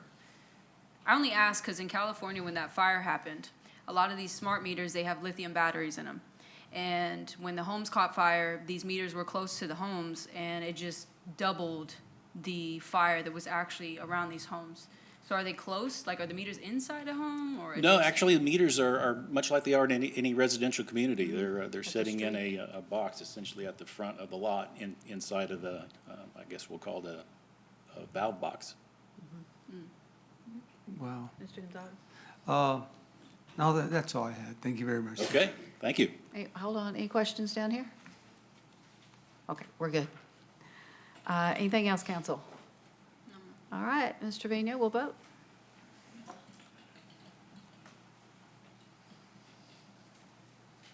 Mr. Lorenzo? Thank you. All right, the motion passes 6-0 with 1 absent. All right, on to item 19. So we'll clear this off. Hold a public hearing to receive comments for or against Resolution 2025-44R, approving the Blanco Gardens Neighborhood Area Plan, including a focus on historic and cultural character, public amenities, streetscape, and connectivity enhancements and housing, and declare an effective date, and consider approval of Resolution 2025-44R. Presentation. Thank you. Brittany Faulkner, Senior Planning Technician.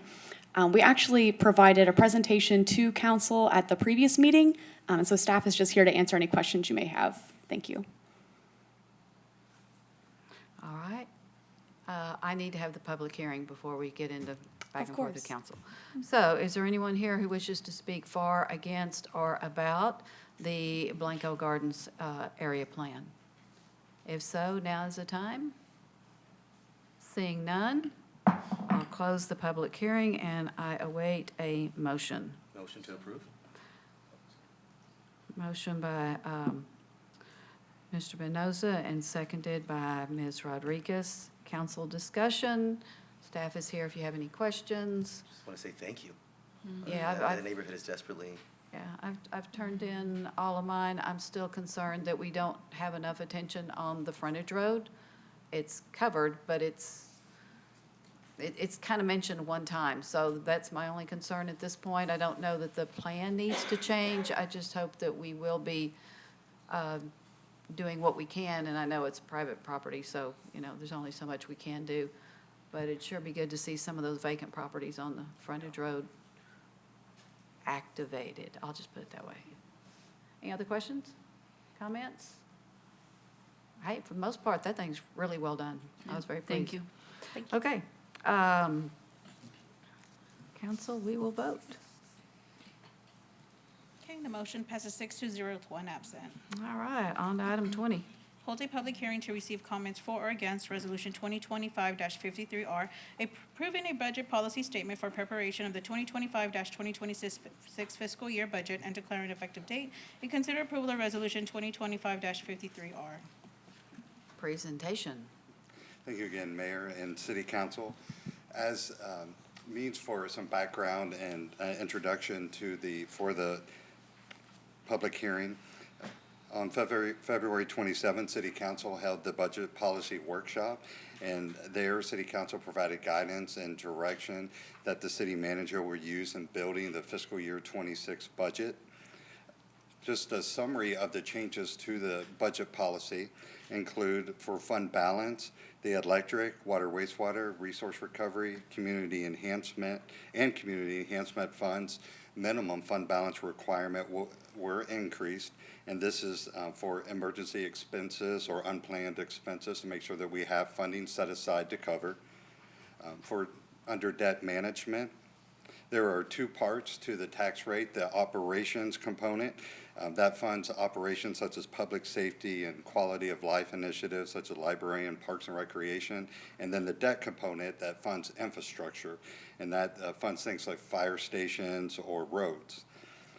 The debt management component set the limit for the debt component portion of the tax rate at 30% or less. So the debt portion of the tax rate cannot exceed 30%. In the electric and water and wastewater fund, we are going to maintain a minimum debt service coverage of 1.2, which is the legal minimum, with the goal of working towards 1.4. And we're going to continue using the general fund capacity for stormwater CIP, and it's going to switch to more of a hybrid method. The rate models show that stormwater can handle up to $5 million of capital projects on its own. So anything over the $5 million, then the general fund will use its capacity for. On the revenue side, the utility rate models will not include late penalties as directed by City Council, and the tax rate must be kept between the current rate and the voter approval rate. We're not sure what those rates are now, and we'll find out later in the budget process. On expenses, it's explore increasing the Human Services Advisory Board funding from $550,000 to $750,000. And for fiscal year 26, it's a minimum increase of $50,000 and a maximum of the $200,000. And then for fiscal year 27 and beyond, that funding level for HSAB will increase by the inflation adjustment that's permitted by the general fund departments, not to exceed 2.5%. Also, within the general fund, it's continued budgeting for the fiscal planning considerations, which includes adding 6.5 full-time equivalents. That's a total of 7 positions, with one of those being part-time. And with a note that the public safety staffing plan will be paused until the staffing studies are completed. And that's for police, fire, and city marshal. And for clarity, it does not include the bailiffs for city marshal. That's 1.5 full-time equivalents when the new municipal court, when the new municipal court opens, we will need those 1.5 full-time equivalents for the bailiffs for the municipal court. And finally, we will use the Community Enhancement Fund to support new intersection plantings and gateway monuments. And that concludes the introduction to the public hearing. Okay, and I will now open the public hearing on the budget policy workshop. Anyone wishing to speak for, against, or about the budget policy statement, now would be the time. And we'll need your name and your address for a public hearing.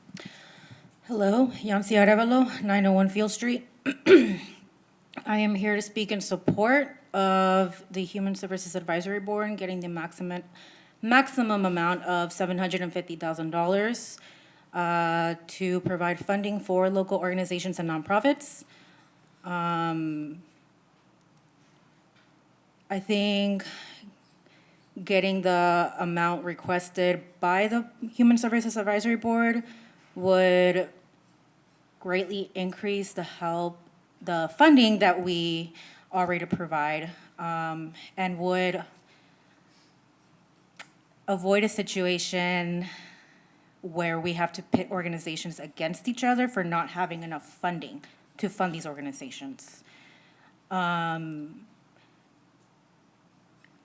Especially because we know that a lot of these organizations work together to provide services to the public, to the community. And so this would just, help those relations instead of, like I said, pitting them against each other. And of course, would also help our community continue to thrive and be successful, for people who need services. Housing, services for children, after-school activities. There's a great variety, and so please be in full support of the $750,000. Thank you. Is there anyone else who wishes to speak on the budget policy statement? Going once, twice, 3 times. I will close the public hearing, and I await a motion. Motion to approve? Second. Motion by Mr. Mendoza, seconded by Mr. Lorenzo Gonzalez. Is there any questions or suggested changes to the document as it's in our packet? No Anybody? suggested change, just as it relates to HSAB funding.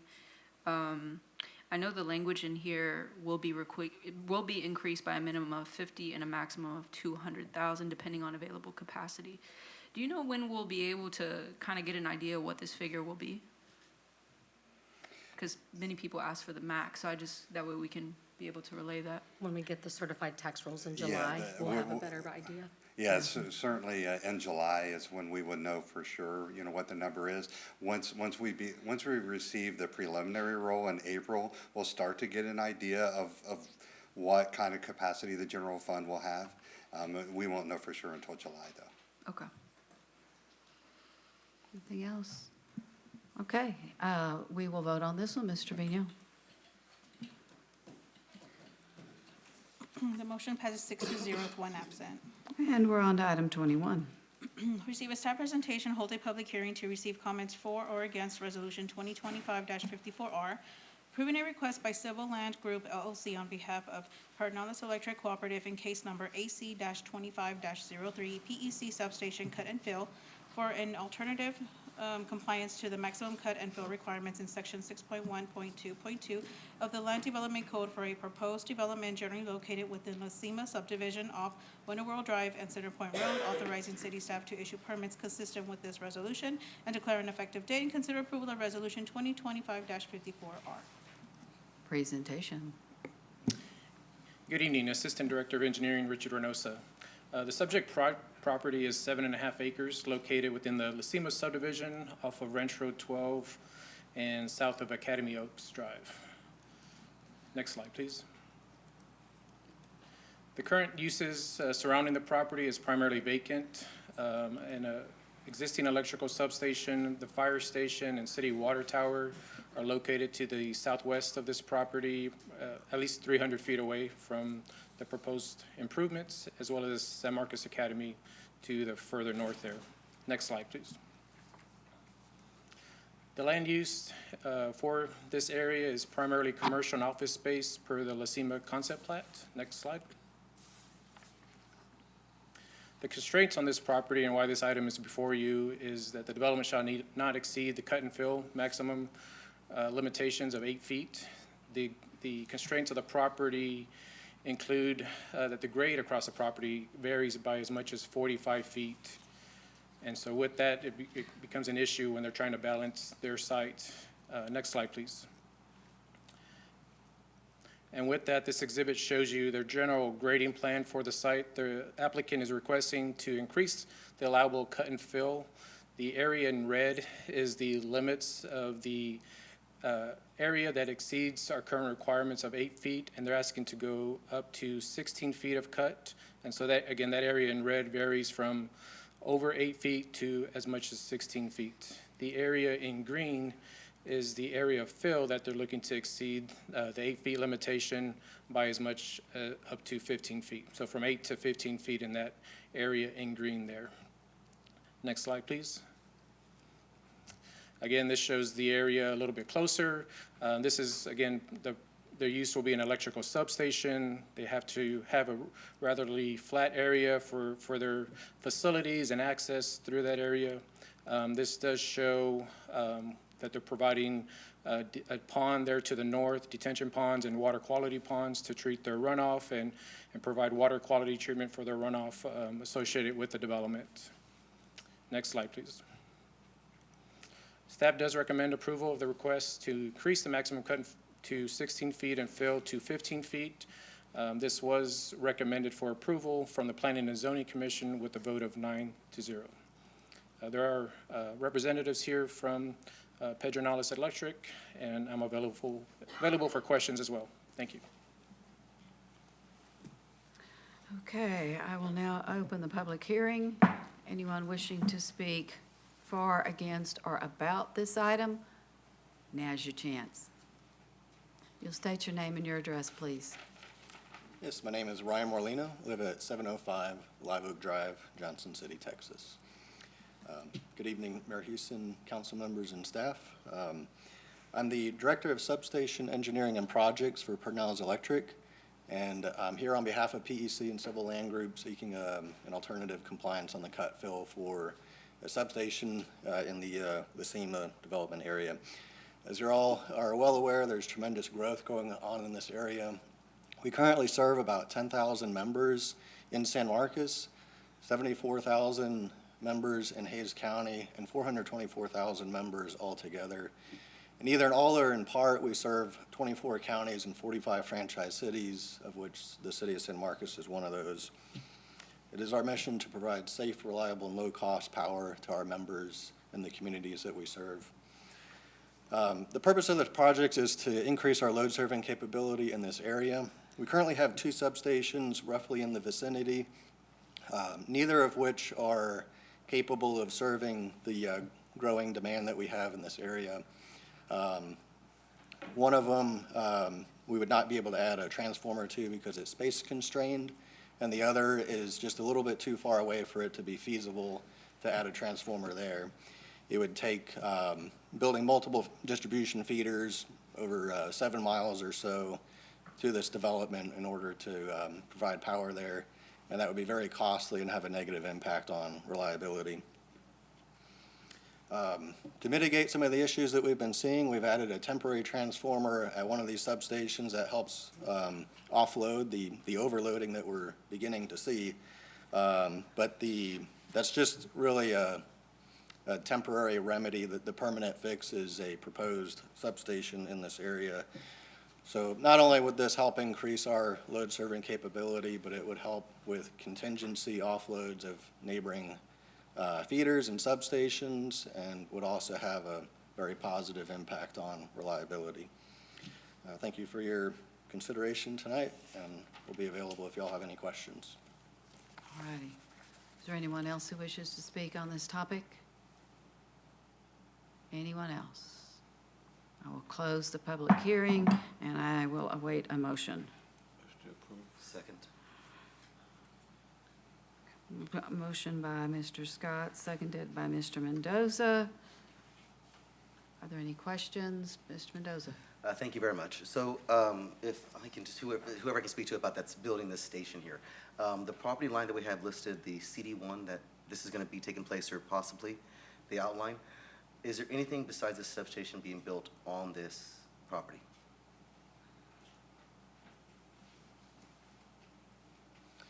No, it's just the substation and any supporting facilities like the detention pond.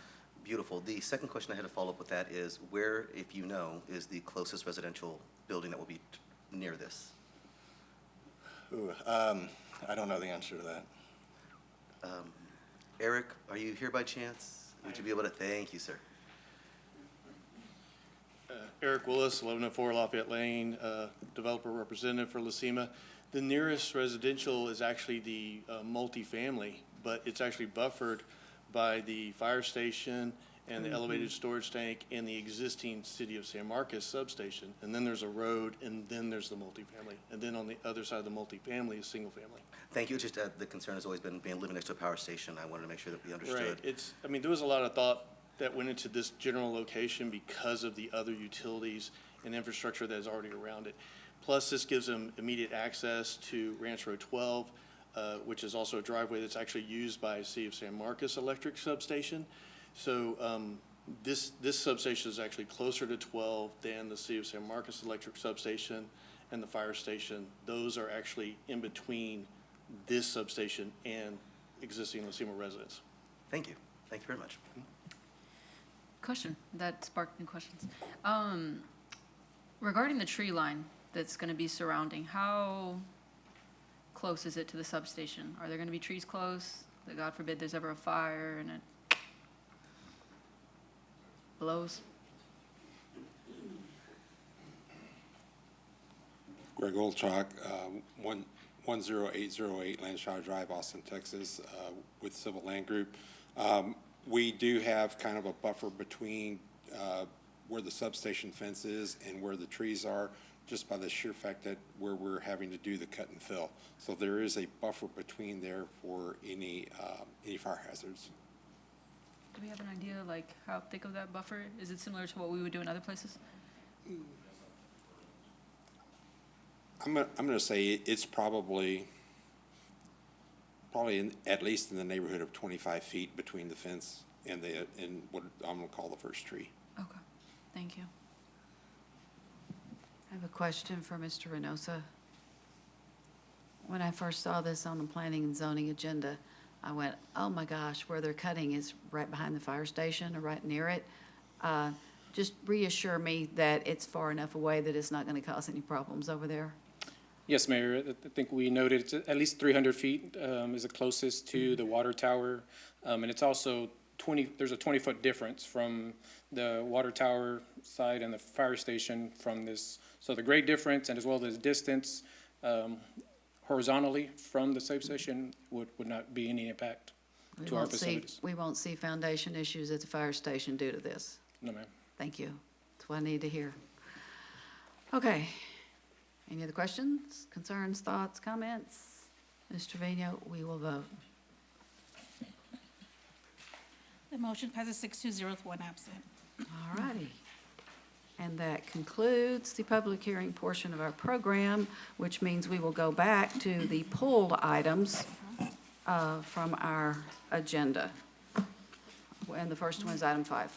Consider approval of ordinance 2025-03 on the second of two readings, amending section 2.024 of the San Marcos City Code to increase the cumulative allowable amounts for certain city council expenses in the categories of council expenses elected and council expense and travel, including procedural provisions, and declare an effective date.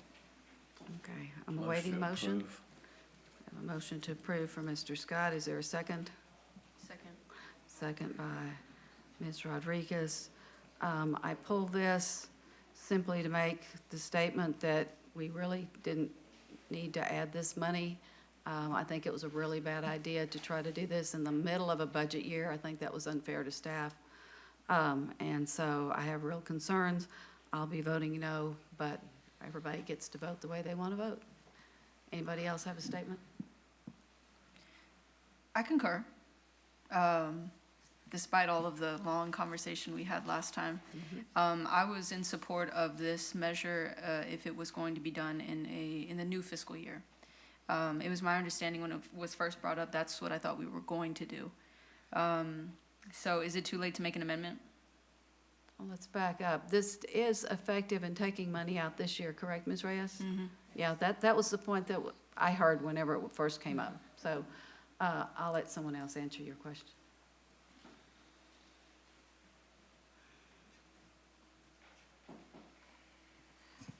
Since it's back for discussion, it's a prerogative of the council to discuss the ordinance again, if that's the will of the council. I just have to find where to put that. If somebody could help us.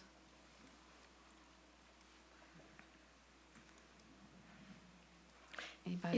Is it something, Sam, that they have to find exactly where to put it, or can they Well, make an amendment saying I that it's guess going to I- be effective? The effective date would be, What I'm saying is you can make a motion to change any aspect of it, whether it's the effective date, whether it's the amounts of money, whatever, it's back on the table as if you were, And where is the effective date? uh, My PDF reader thing here is all messed up. I cannot use the find feature. So, I have it as April 1st, 2025. And Mayor, it's on page 279 of the PDF. It's in section 4 of the ordinance. yeah, my page numbers disappeared halfway through this meeting also, so I don't even have that. sorry, I just got to that myself, so yeah. Yeah, so I was, my mom's gonna be mad at me because I told her I'd give her some rent money now, but for me, it felt wrong to rush. I didn't take this position, obviously with the money that we're proposing isn't gonna change my life. But I did initially agree to do this if the effective date was gonna be, for next. So, I guess my motion will be to change the effective date to 9/1/2025? it'd be 10/1. Oh, you're right. I'm sorry. I'm back on the state fiscal year. That's My okay, bad. that's okay.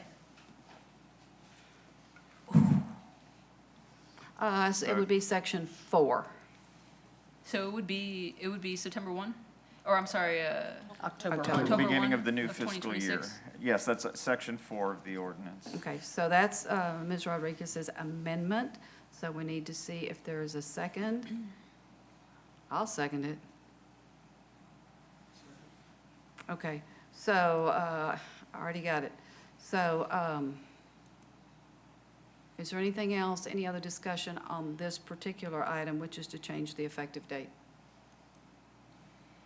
Okay, then we will vote on Ms. Rodriguez's motion to change the effective date from April 1st to 10/1, October 1st, which is the beginning of the fiscal year.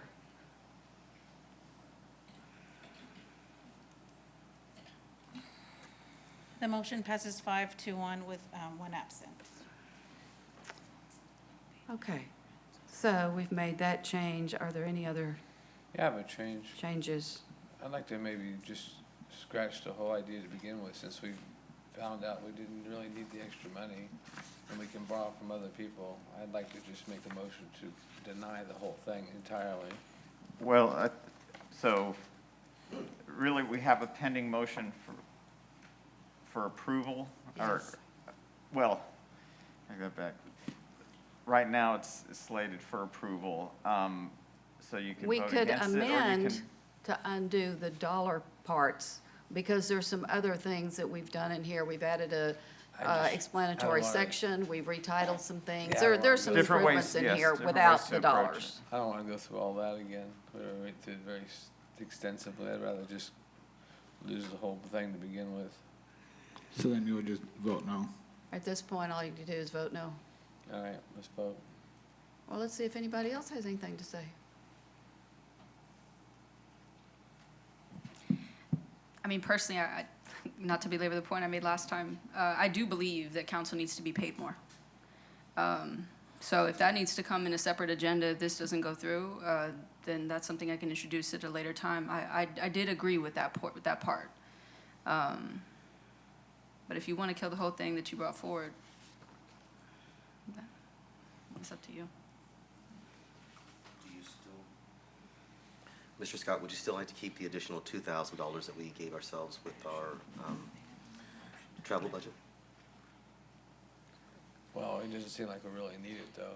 'Cause Okay. with the mayor pointing out, what we showed, the numbers show that we didn't use it all. We can borrow. I can borrow from. Yeah, some. as a pool, there's enough money there if people who And I need didn't more realize ask that and. when we originally did this.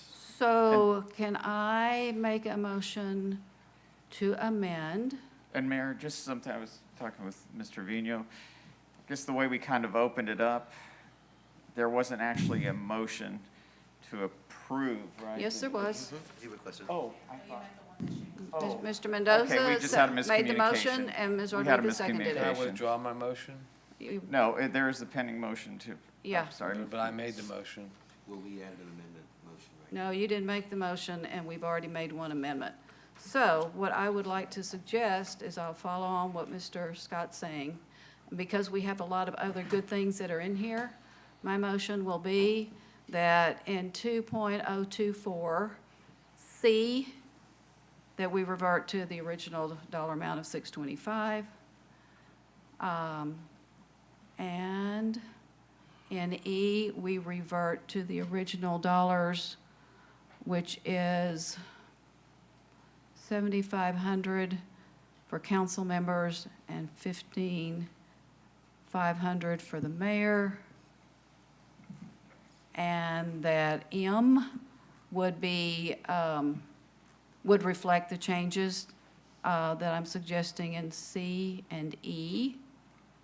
And that would be it, which means we're still leaving that special counsel travel, which had 5,000. I'm good with putting 10 more in there for next year, just to make sure we can cover. So I'm leaving that one alone, and then we leave all the other good stuff that's in here. I'll second Will that it. work?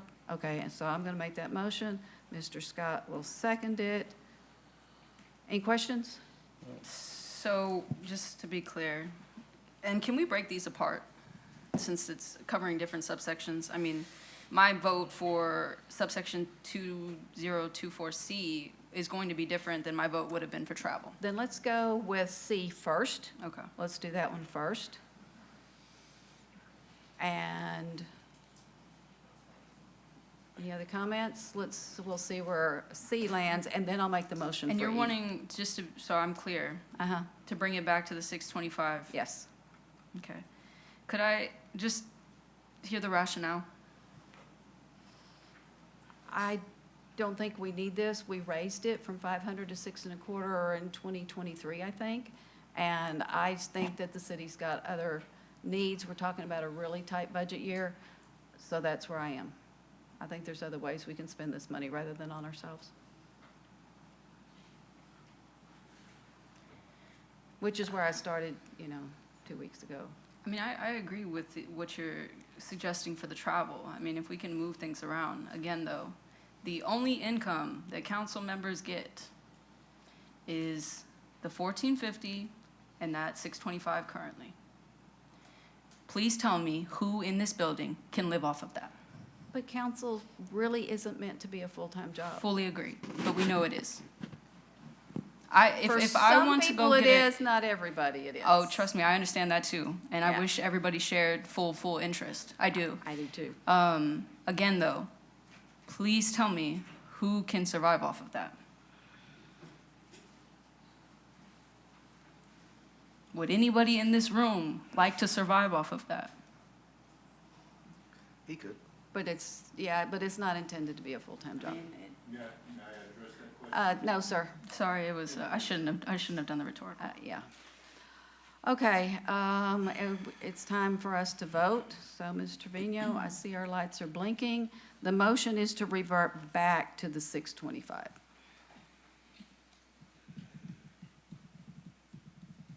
Mr. Gonzalez? The motion passes 5-1. Okay, now I'll make a second motion on E, is to revert the travel for the mayor, for council members back to the 7,500, and for the mayor back to the 13,500. And I'm looking for a second. Second. Mr. Scott says he will second this one too. That's great. Any other comments?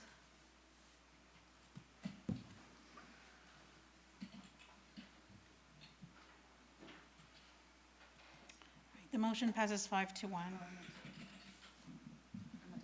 You meant to vote yes? She's recording hers for yes. Okay, yes, okay. Thank you. Okay. And so now vote on the main motion as amended. So at this point, what changes, like, what would a yes vote actually change? Just all the. Well, we need to vote, those were amendments. Now we have to vote on the whole thing Well, no, as that's what I'm saying, amended. but, so the two biggest changes in this overall thing were the two increases in the Correct. compensation. So at this point, if we vote yes, what's actually changing from what's currently We in did, we're existence? adding 10,000 to that special council travel fund, that if people are over, or it looks like they're gonna be over, we can share amongst each other, or we can ask permission to dip into that pool. So that puts 10 grand for travel out there for us, and we'll And then just the figure out who needs renaming it. of the funds. Hmm? And then the renaming of the funds is the other thing that It would leaves change. all the other cleanup in here. Well, yeah, I guess that's what I was asking, like, so it's pretty much just to clean up and then Yeah. that extra account. Mhm.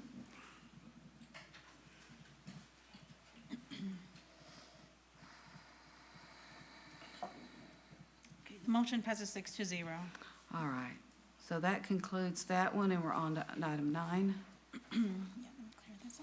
Consider approval of ordinance 2025-07 on the second of two readings, amending section 2.172 of the San Marcos City Code to add local residency as a qualification to serve on the Parking Advisory Board and providing for the repeal of conflicting provisions, providing a savings clause, and declare an effective date. Okay, we should have, okay, thank you. Motion to approve by Mr. Mendoza. I'll second it. My concern here is the way it was written when you read the first part. It looks like that we're going to require residency for everyone. And my thought, and being on this board for several years, it's kind of hard to find somebody who are willing to be on here. And I'm good if the business owner and the property owner fill those roles, and to me, they don't have to be City of San Marcos residents, but the at-large and the others would be. And so this makes it clear. The detail in the ordinance was good, but I'm afraid if somebody just sees this, if they're a business owner that doesn't live in the city, they're gonna think that they don't qualify. So this is to clean up what we're actually doing and to make it more clear. So that's my amendment, is what you see on the screen. Right, just the caption. Just the The caption. substance of the ordinance remains the same if you look at the body of the ordinance. Exactly. So that's my amendment. I'm looking for a second. A second. Leave it to Mr. Gonzalez. Thank you. I'll give that one to Mr. Gonzalez. Yeah. Are there any other questions? And we'll now vote.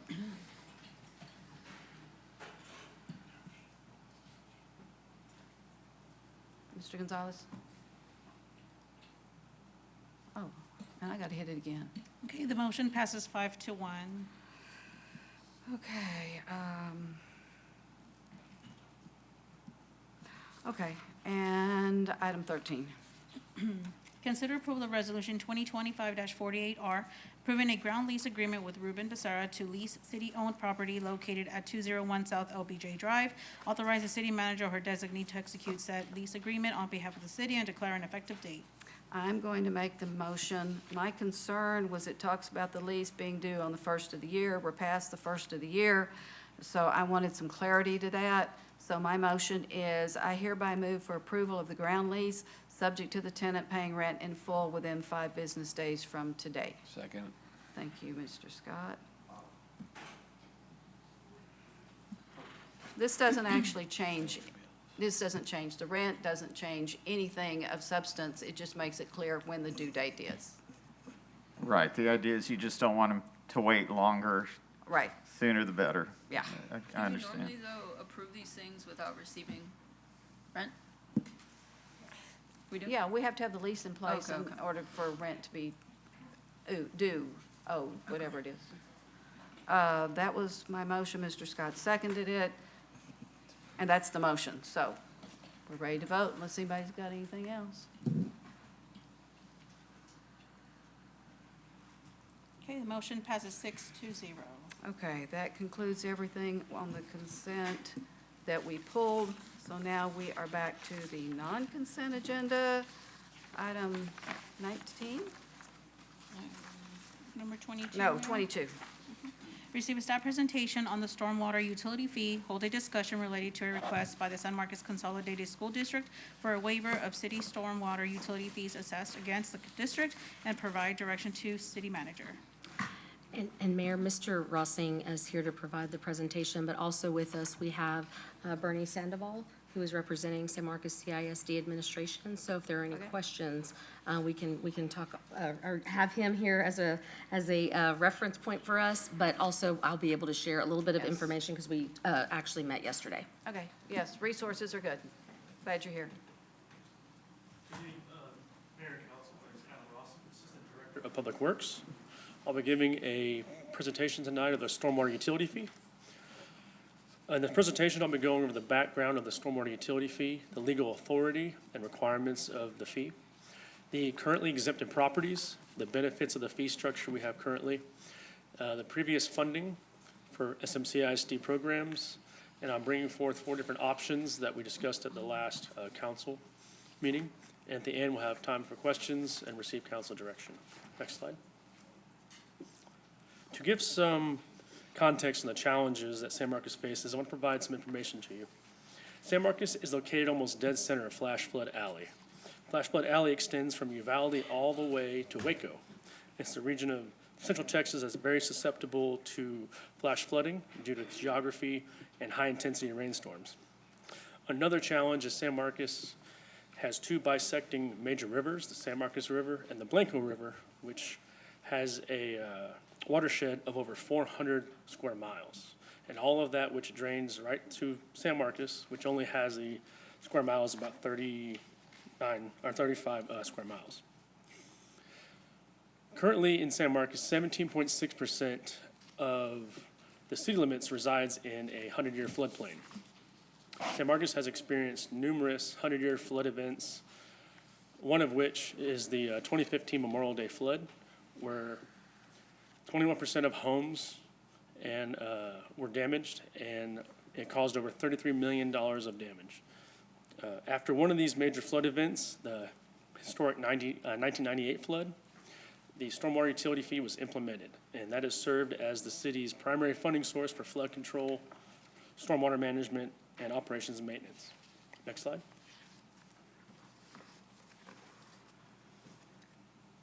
The key objectives for the Stormwater Fund is to reduce flooding by improving the city's drainage infrastructure.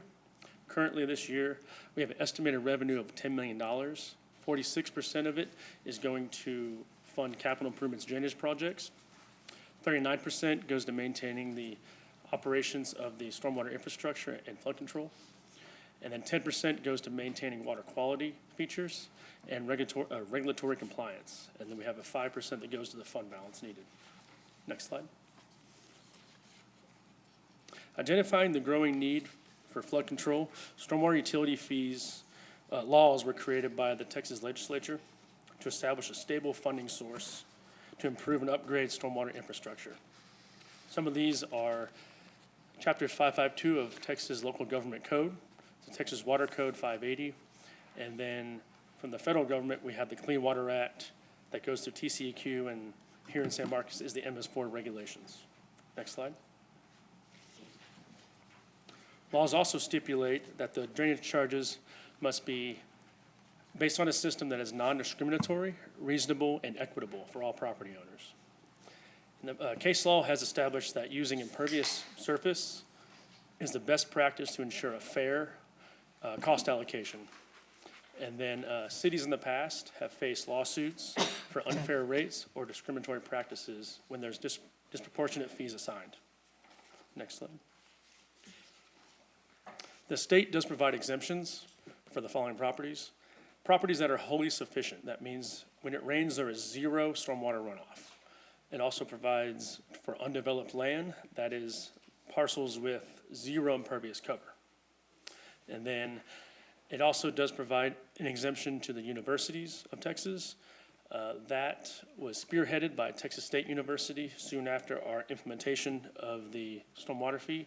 And then once it started to build popularity in the state legislature, all the other universities tagged along, and now it's statewide. It also does grant exemptions to school districts, but that is in certain cities that are only in population of more than 500,000 and are within 50 miles of the international border. So San Marcos does not qualify for that, but a city that does is like El Paso. Next slide.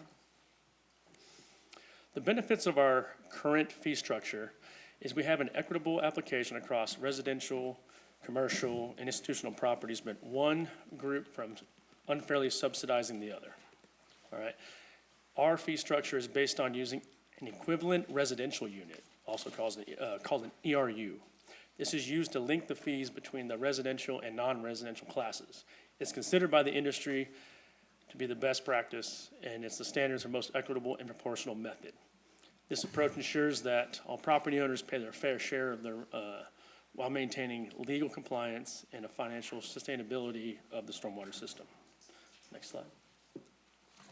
Here we have the current fee structure. You notice there's 4 different class codes.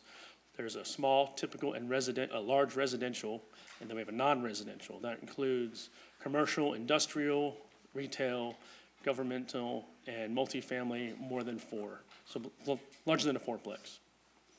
You see the residential classes are based on a range of impervious cover, all right? The non-residential is based off an ERU, how many ERUs you have on that property. One ERU is equal to 2,575 square feet. So in this case, I'll use HEB across the street as an example. HEB has roughly 327,000 square feet of impervious cover. So you would take that and divide it by that 2,575, and it gives you roughly 127 ERUs. So HEB is being billed on 127 ERUs times that 1,490, which is the typical residential rate, and they pay just under $1,900 a month. That's for the city to mitigate the runoff in a rainstorm. Next slide. Here we have how we came up with the ERU, right? That amount. In 2018, in 2020, we had a overhaul of the old fee structure. We used LiDAR for a frequency distribution of all residential lots in San Marcos. If you notice, in Tier 2, that's where the bulk of all the resident units are. And right in the middle, the median number was that 2,575. That's how we established the ERU being 2,575 square feet. Next slide. These next 3 slides are in response to the message board request. This is previous funding the city has provided to SMCISD for their programs. In fiscal year 23, the city contributed over $341,000 to the school district. That's by way of safety resource officers, some fuel, and school crossing guards. Next slide. In FY24, the city contributed over $915,000 to the school district. That includes safety resource officers, a generator installation, and crossing guards. Next slide. In FY '25 to date, the city's contributed over $205,000 to the school district. And in total, from FY '23 to present, that calculates to over $1.4 million. Next slide. These are the 4 options that we were asked to bring back after last council meeting. Option 1 is to provide a full exemption to the school districts. Option 2 is to provide a temporary exemption to school districts, such as 1 or 2 years. Option 3 is to establish an alternate rate or tier for school districts. And option 4 is a stormwater utility fee credit system to SMCISD for drainage project participation. Next slide. Option 1 is to provide a full exemption to all school districts in perpetuity. The fiscal impact of that be a loss of $378,000 in annual revenue to the stormwater fund. What that looks like, the first year would be an immediate 14% reduction in operations maintenance that handles flood control and all the cleaning that is needed. In the years after that, it'd be removal of roughly $5 million from the CIP, and it would delay very much needed drainage projects. The legality of this, it can be done with an ordinance change, or ordinance amendment. Challenges, this would open the door to other organizations seeking an exemption as it applies to their circumstances. Next slide. Option 2 is a temporary exemption to all school districts for a period of time. The fiscal impact is similar. It would just be for the duration of the exemption given. Legality, once again, it can be done with an ordinance amendment. And the challenge is it opens the door, once again, to other organizations seeking exemption, and this does not prevent any future requests for exemption or an extension of an exemption. Option 3, next slide. Option 3 is to provide an alternate stormwater utility rate or tier to school districts. Fiscal impact is to be determined based on the tiers to be developed. And this option may pose legal challenges. If you recall, the law requires drainage charges to be based on a system that's non-discriminatory, reasonable, and equitable. This option may be open to legal challenges if this was chosen. Next slide. Option 4 would be the city can provide stormwater utility fee credits as a form of payment for easements and property for CIP drainage projects. This would be the best benefit to both SMCISD and the city. And CIP project costs would just pay into the stormwater fund the cost of the credits. The challenges currently would be that we're waiting on a site revision for Mendez Elementary to get the full amount of the easement available for the Sunset Acres drainage project. Next slide. At this time, staff is here to answer any questions, and we look to receiving council direction. Mayor, Yes. if I could just also add, thank you, Mr. Rossing, for Yes. the presentation. Administration met with school district administration yesterday to talk through the options and just to make sure, I want to emphasize that we have a very good working relationship with the current administration and ourselves. We meet regularly. We talk about things that are of concern. And so we wanted to make sure that we were talking about the things that we could be of mutual benefit. And so we did let them know that option 4 was really what we were going to be in support of because of the fact that it does not impact another fund that is also struggling, but it also helps to keep it within the stormwater and also doesn't impact the projects. And so that is something that we talked about and discussed. And so Mr. Sandoval, can provide the perspective, but it did sound like, okay, that could be mutually agreed upon. Of course, any help that we can give them is going to provide them relief with some of the impacts that they're seeing from the state legislature, with the school vouchers and some of the other policy decisions that are being contemplated. But that is something that we were able to speak on, and we also committed to working together, continuing to work together on when there are different, if it's sidewalks or if it's, their footprints of their buildings and things like that, so that we can talk through how do we get the best footprint for them that helps to provide the least amount of impact when it comes to some of their other costs. So just wanted to share that information and make sure that that was clear, that they definitely want to work with us and we want to work with them to try to help come to a mutually beneficial option. Okay. Council will do whatever discussion, and then some point I'm going to ask you what your preference is. Mr. Mendoza. So I'm going to go back and be a broken record that I have been for the past, 4 years since I'm, planning and zoning and being on council. My concern will always be our bowl communities. And, we know water goes downhill, and again, you take the drive from Guadalupe all the way up to 123, and you see the drop in elevation, and we know all of our barrios, or I really hate to use the term, but low-income neighborhoods are in that area. Sunset Acres does not really seem concerned about the 100-year flood, 500-year flood.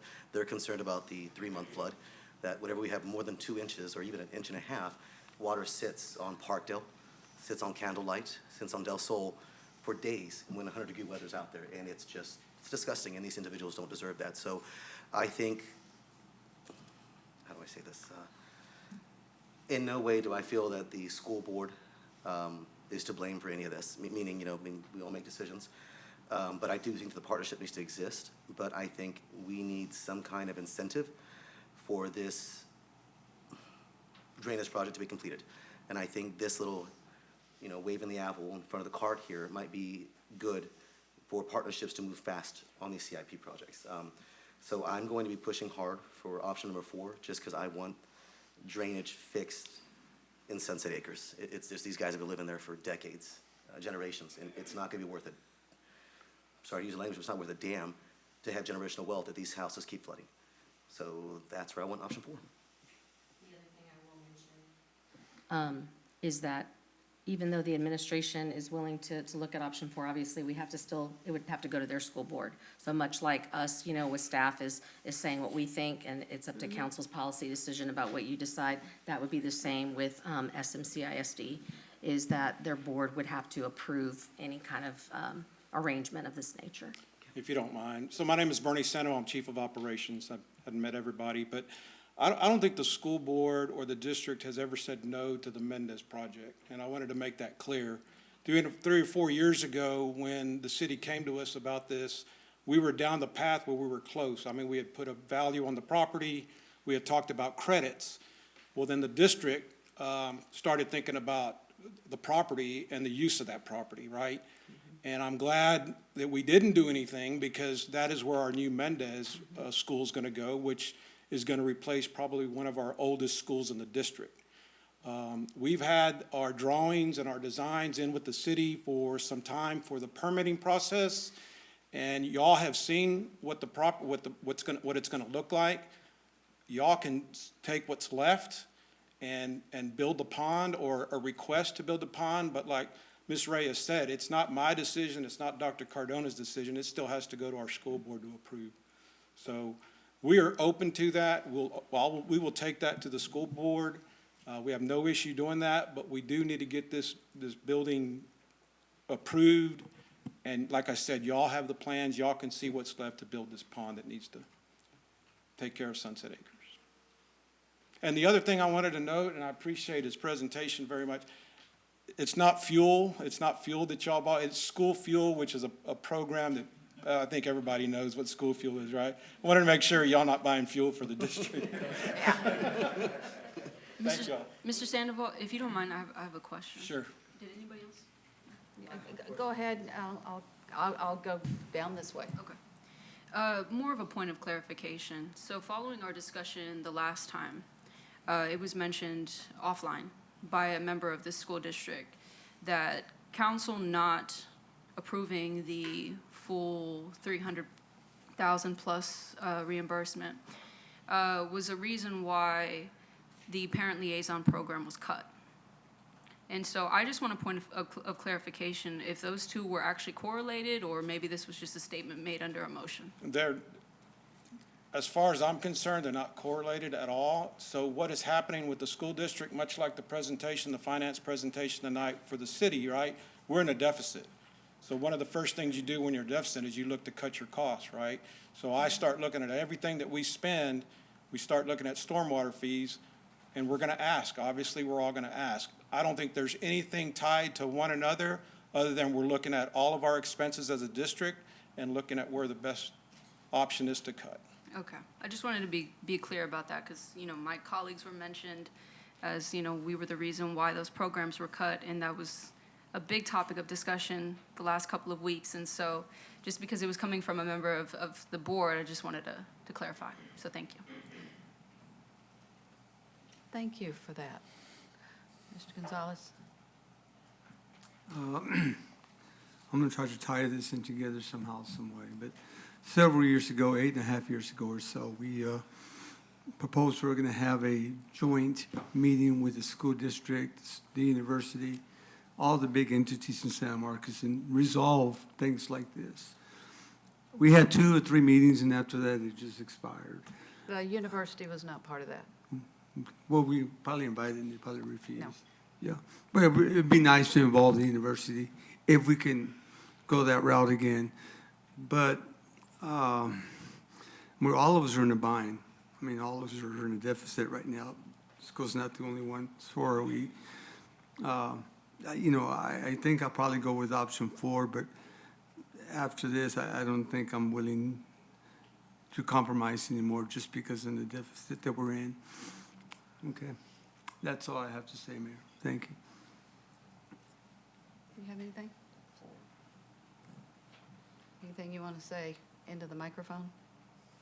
Okay, I'm gonna go around and ask about which option after everybody speaks. Mr. Mendoza, did you have anything else? No, thank you. Okay, Mr. Gonzalez? So I'm gonna throw a whole nother wrench into this, just kind of long-term discussion. But have we ever looked at like an intensity of development model versus just like equivalent residential units? So taking into account not only the footprint of the impervious cover, but the ratio of impervious cover to pervious cover. I know it gets more complicated, but it's also more equitable. Can you explain the question just a little more? So essentially right now, non-residential properties are just being charged or calculated on an ERU model, right? Yes. So there's also another, I guess, model, which is intensity of development. So not only on how much impervious cover a property has, but also the ratio of impervious cover to pervious cover. So if you have Understand.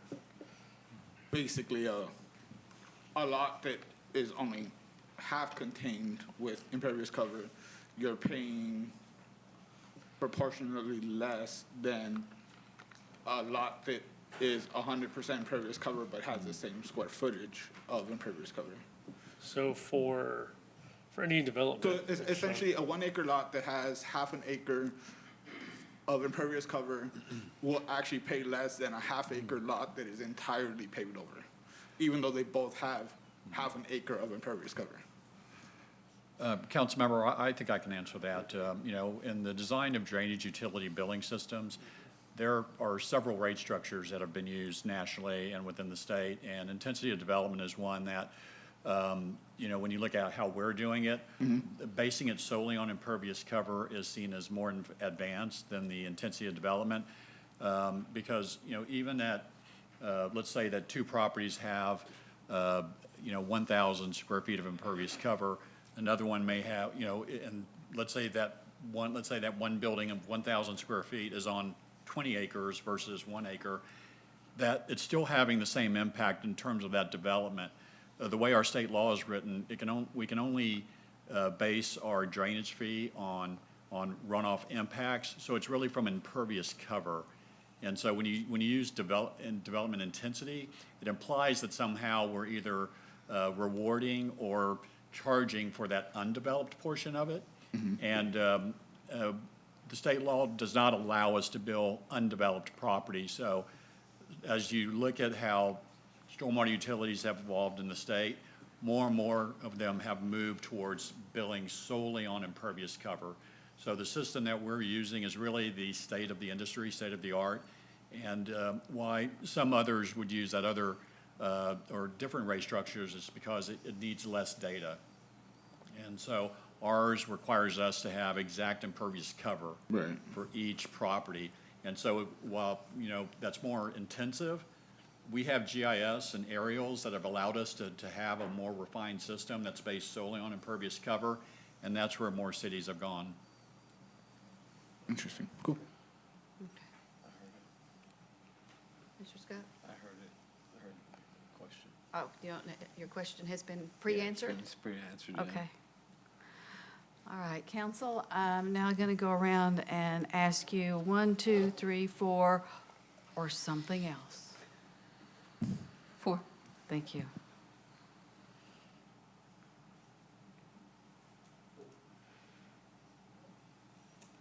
Mr. Scott? 5, 4. We don't have a 5. 4, okay. Mr. Mendoza? 4, please. Mr. Gonzalez? 4, but I kind of want to go back to Mr. Gonzalez's, I guess, request. I don't think it was necessarily a motion, but to do a joint meeting between, I guess, council and the school board, or? We've done a few, but it was the city and the school district and the county. And there's often things between any two of those. It's rare that there's anything that's all three of us. But the other thing is that Ms. Reyes and her team do meet with those organizations, including the university, on a regular basis. So administrative type things get worked out there. If something is of a policy nature that requires us, they will let us know. Ms. Garza and I have been trying to think of something for a couple of years now. We haven't come up with anything that would involve all three. Yeah. Well, if I can interfere, last time around, I think, I don't know who made the agenda, but it was about the properties that all three entities owned. Yes. Right, and we're gonna try to surrender them, and let that Habitat or someone else could come in and, but they only lasted a couple times. I think we went off course and started talking about things No, the that, school board refused. it was one, well, that's right, it was one, The school board president of the member. school board said, no. Yeah. Absolutely But not. we didn't have to stop those meetings, we can still continue We didn't on. have topics, Mr. Gonzalez. Well, they never asked. Yeah, we have. Well, I was, I guess, kind of referring more to this specific topic, but I guess my logic or why it piqued my interest was kind of the comment that Ms. Reyes made about, so staff makes a recommendation, we like that recommendation, but then you have to go back and talk to their staff, and then they make a recommendation to their board. So it's a lot of like middlemen, which I get that's the way our government functions, but I just kind of figured you put us all in the same room and make us fight it out or hug it out or however we end up solving it. And not have them go back and forth. This is the first thing I can think of in a while that has elevated to this point. The rest of it was operational in nature. Yeah. And they worked it out. And a lot of it's just information exchange. Here's what's going on, which is great that y'all are doing that. And we, it doesn't usually happen, and that was the thing that we talked about even yesterday, Mr. Sandoval and Dr. Catalona and all of us, was just in regard to, we really should have met about this even before, because we probably could have brought something cleaner to y'all to begin with. And so, but just with the timing of everything, that's the way it worked out. And so, but typically, what would happen is if we were to identify something that was of a policy nature, then we would do our best to make sure that we're, providing a recommendation, that we would have that all worked out and present a united front to each of our policy bodies. If there's something that is not necessarily, then we would be able to say that and have representation on either side, attend each of the board meetings or council meetings if there was something of that nature. But typically, we're able to work really well together on things and bring those things forward to our respective policy bodies, if there's something that's needing some direction or decision on something. Which is rare. Okay, and to be clear, I'm for option 4 also. So that's unanimous for option 4. May I add that Yes, though, ma'am. onto that? I know, the state of the district and the city, we do those things as like a event. I do share my colleagues' interest though in both, like even if it's just annually, we do something on a smaller scale so that council can understand what's happening. I just don't know how it would work with like the Open Meetings Act and that. No, it's and such. posted, the agenda's posted, so it's not where we sit around, just whatever idea comes up. We do have an agenda, and like I said, Ms. Garza and I have been trying to come up with something that would fit all three entities, and actually, the only one is the vacant lot thing. But even That like affects all three of just us. like, it could be something as simple as, you know, us meeting annually to understand what financial situation they're in and vice versa. Yeah, I suggested the whole boards meet But I together think years it's ago. and- away from the agenda item, Yeah, so. we couldn't get everybody there. Okay. So, Ms. Reyes, we are unanimous on option 4, but I do want to, there he is. I thank Mr. Sandoval, the list that y'all provided and the letter that y'all addressed to me, but sent to Ms. Reyes and not to me. The list of things that y'all provide for our community are really important, and they're very much appreciated. So I wanted to make sure that I expressed that before the evening was out. Thank you. And thank you for the consideration and for everything y'all do for the school district as well. So, Yeah. We're all in it together, guys. oh, yeah. Yeah, we're all serving the people as best we can with the money that we've got. I agree. Okay, Ms. Reyes, does this close this one out? All right, so we can go on. I was just looking at the clock. We're a little early for our break, but however, what if we do 24? Let's get 24 done. I'll do 24. Yes, We do 25 too, we're gonna do 24. and 25. Okay. Consider the appointment of an ad hoc extraterritorial jurisdiction member to the Impact Fee Advisory Committee and provide direction to staff. Any presentation, or can I just put a name out there?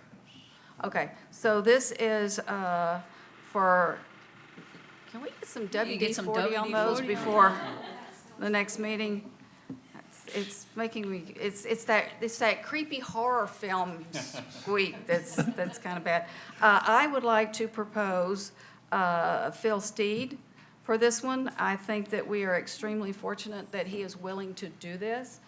His experience on Planning and Zoning Commission and as one of our employees, I think is invaluable. So I will put the name of Phil Steed in play. I have another one. Nothing against Mr. Steed, but I got a call. We mentioned her name last time. She didn't get a chance to submit the application, Who? but Veronica Reyes. She is the member we spoke to last time that lives in Redwood. She's been engaged and living in the city for quite a while.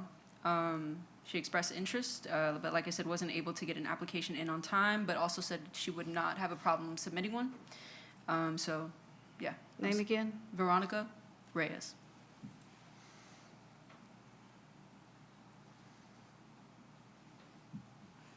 Okay, so we have 2 names before us.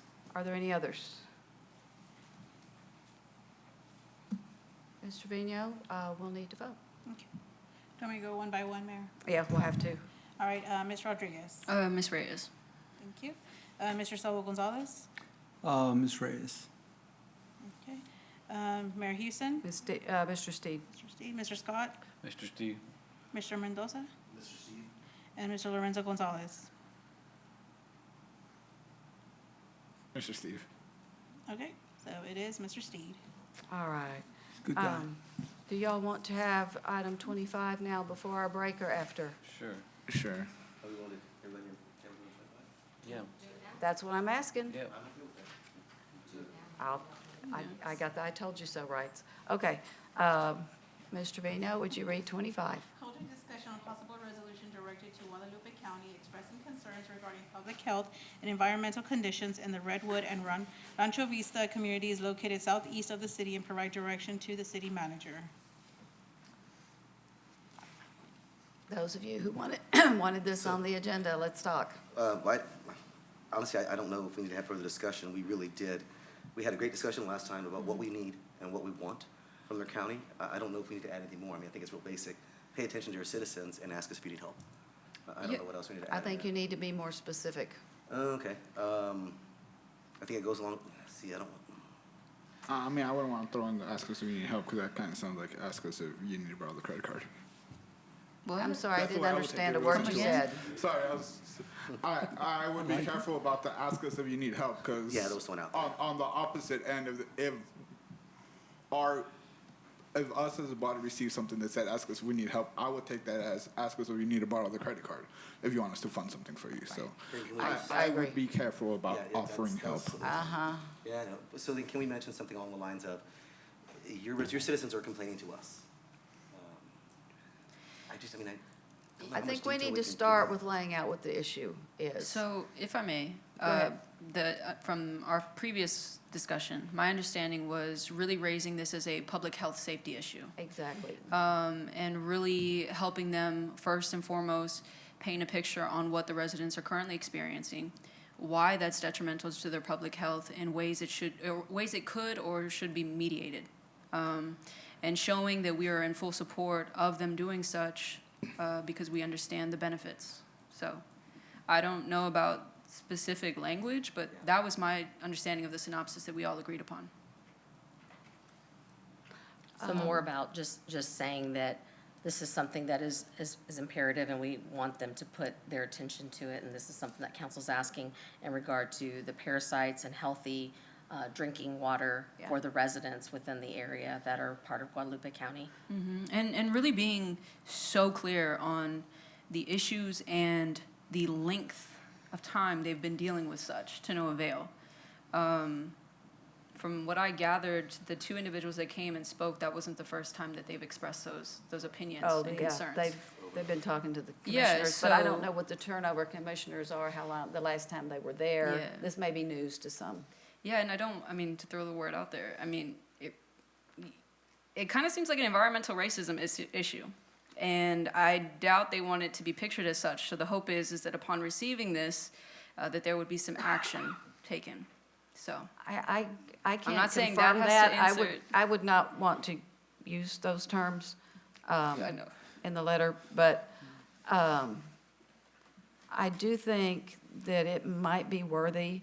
Mr. Pentalion, help me remember, there's a fund at the state that could be used to help at least somewhat with the wastewater situation, but it requires that the county conforms to whatever that model Yes, Mayor. site plating and whatever. If I recall correctly, the Texas Water Development Board has a EDAP program, which is the Economically Distressed Area Program, which requires counties to conform and adopt model subdivision rules. That's it, model subdivision rules. Right. And to my knowledge, that's been addressed, and they have not. And I will tell you, in talking to a couple of commissioners, I don't think we adopt that because our rules are better. And so I would, but anyway, it's not in Hays County. So I don't know that Guadalupe County has done that, and I don't know if it's our place to say you guys should, but I think making a notation that there might be some money available somewhere, and they maybe can figure out the rest of it, I don't know. But I think it's worthy mentioning there's a fund available. Just making with some more, restrictions. consider this approach. Certainly, even if they adopted the model subdivision rules, I don't know if that is a competitive grant program or not, so it's not a given that those Right. funds would be available, but certainly Yeah. bringing this to their attention. Yeah. It's likely competitive. It's my Yeah. understanding that not many people apply and that there's always money there. How much, I don't know. But anyway, I think it might be just not as the main focus, but at least, mention, have y'all guys looked into this or whatever? So I think it's worth mentioning. I think it's also important if they're going, well, why are they even talking about it, that this area is in our school district? Those kids go to school with our kids. We see them in the grocery store. They're part of our wider community, and so that's why we have, the outreach, in case they're wondering, well, where is this coming from? Okay. So I think that we would need to start out by explaining that these are part of our greater community, and that's why we're even.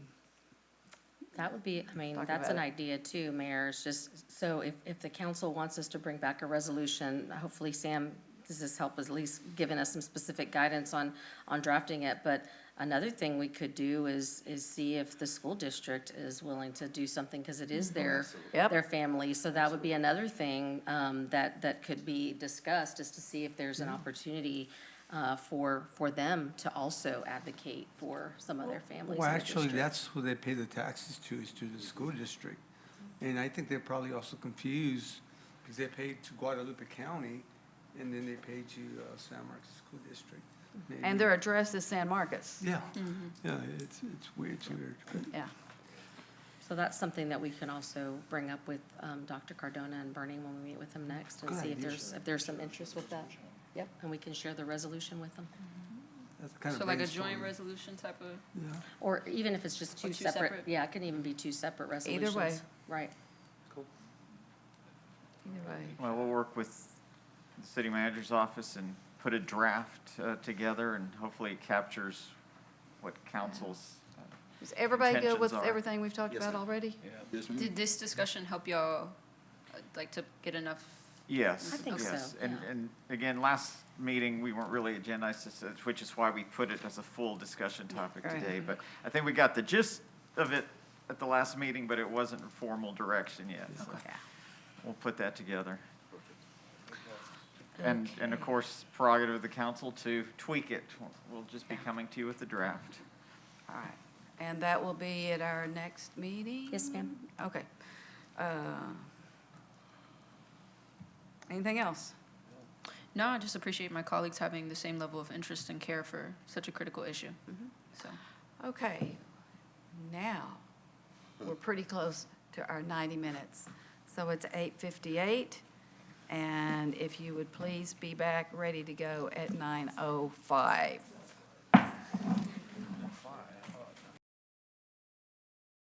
From our break at 9:06, and I believe what we have left is 23, and then the executive session, and we completed our executive session early, so Okay. 23. Hold a discussion regarding previous city council actions as to preservation of Cape Stam complex and provide direction to the city manager, and consider approval of resolution 2025-55R, approving a contract with Friesen Nichols, Inc. for professional services to perform a preliminary feasible study to evaluate current conditions of and the safety, environmental, historical, and recreational aspects related to the Cape Stam complex in amount not to exceed $340,000. Authorize the city manager or designee to execute the contract on behalf of the city and declare an effective date. Motion to approve for discussion. Hold on. Oh, no? Hold on. I don't believe there is a motion. Oh, all right. If I may, All right, Ed, the motion is for the study, correct? Okay. In that case, I do need a motion to get started, Mr. Gary. maybe I misunderstood, but the way it's captioned was to allow council to have a brief discussion on the history and then consider the contract. But either way, it's I think we need to go with the regular pattern, which is to have have a motion and a second to get on the table, even though it starts out with hold a discussion. So I've got Mr. Mendoza making the motion, and who will provide a second? Mr. Scott will provide the second. And now, Ms. Reyes, where are we starting with this?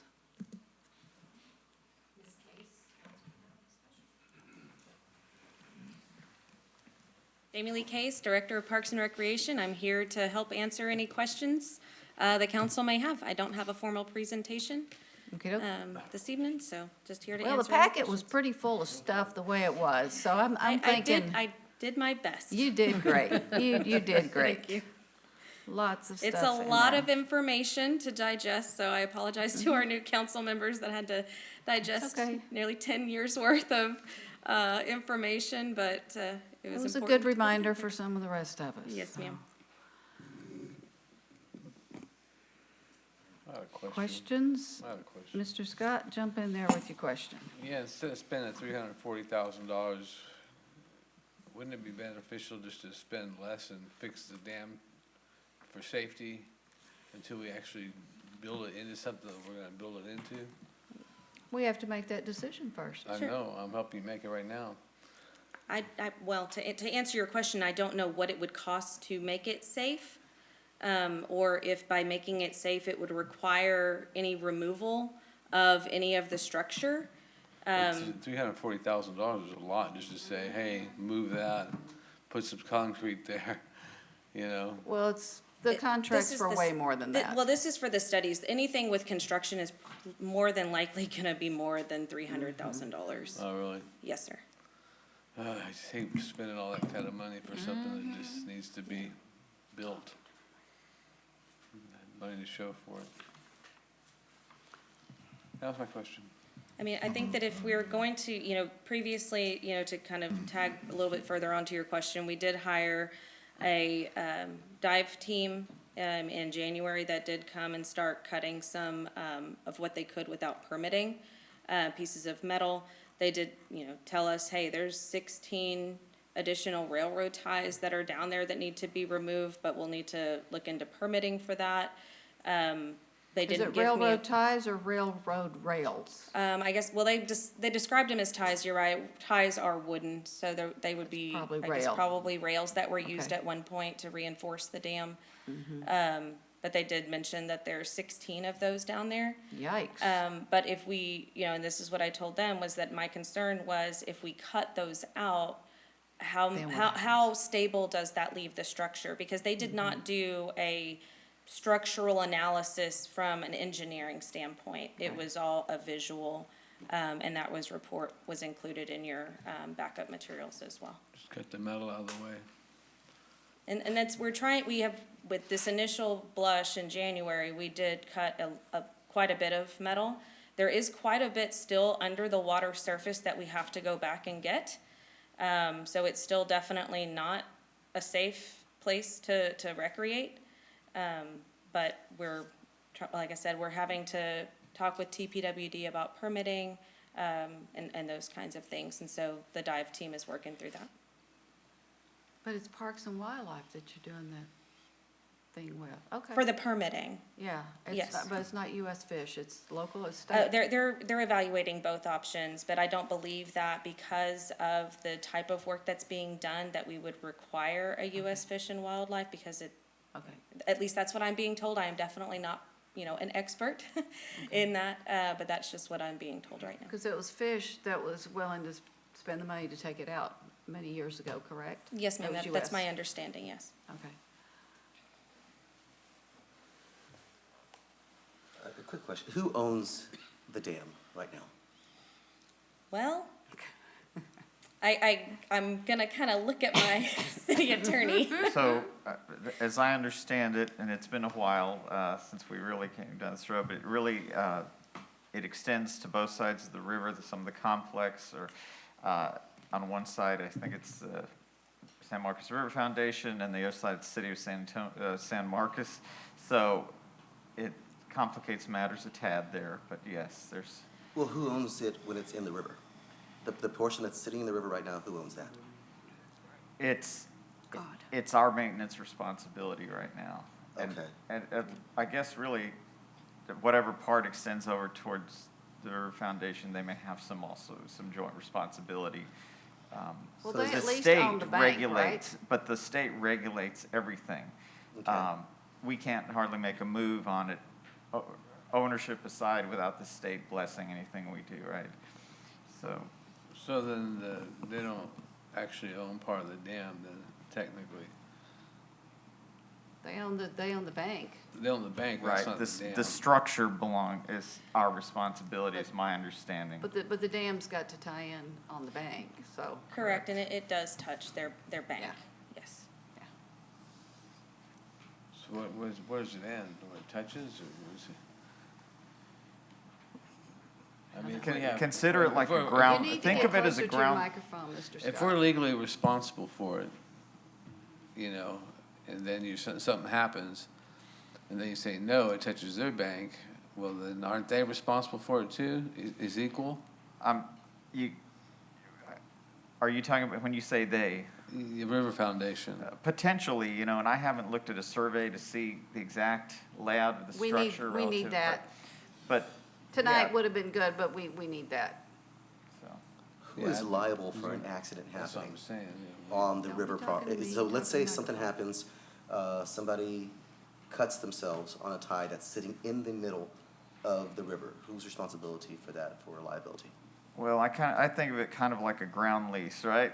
That maybe the state owns the waters and all that, but no, it was a structure that was put in there by private parties. We bought the land tied to that structure. Did we buy it or was it given? It was donated. It was Well- donated as park. Yes, but we accepted ownership, that's correct. So if And- it's tied up in two separate ownerships evenly, who would? There would be joint liability, generally speaking, right? And the other thing is, we have, and we want to get into legal stuff here, but for Parks and Recreation, governmental entities generally have a certain degree of immunity for certain things. By their very nature, you see like at the state parks, just certain conditions are just by their nature hazardous.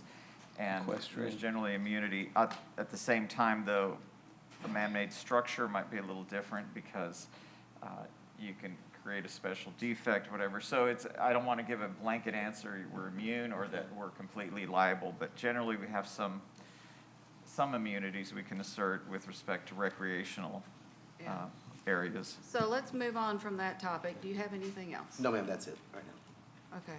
Mr. Gonzalez? I'm good.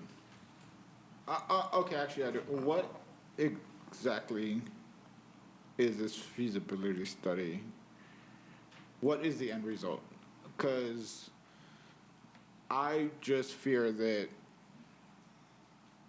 we're going to spend $400,000 and they're going to come back and say, well, you could either leave it like it is, you could remove it, or you can repair it, which is where we're at now. So I kind of feel that we as a body need to decide what direction we're leaning and then figure out what the feasibility of that is. I don't think exploring the three options and then spending $400,000 for them to come back and say you have three options is a good use of taxpayer dollars. Sure. Quickly, would you explain about the dollars, what the source is, and can they be used for anything else? Sure. The source of the dollars is within our CIP, so certificates of obligation. Since they are certificates of obligation, they would have to be re-obligated to another approved CIP project. They couldn't go towards operations or anything like that. I just thought it was good to get that laid out Yeah. early on, because that was one of the biggest questions that I had.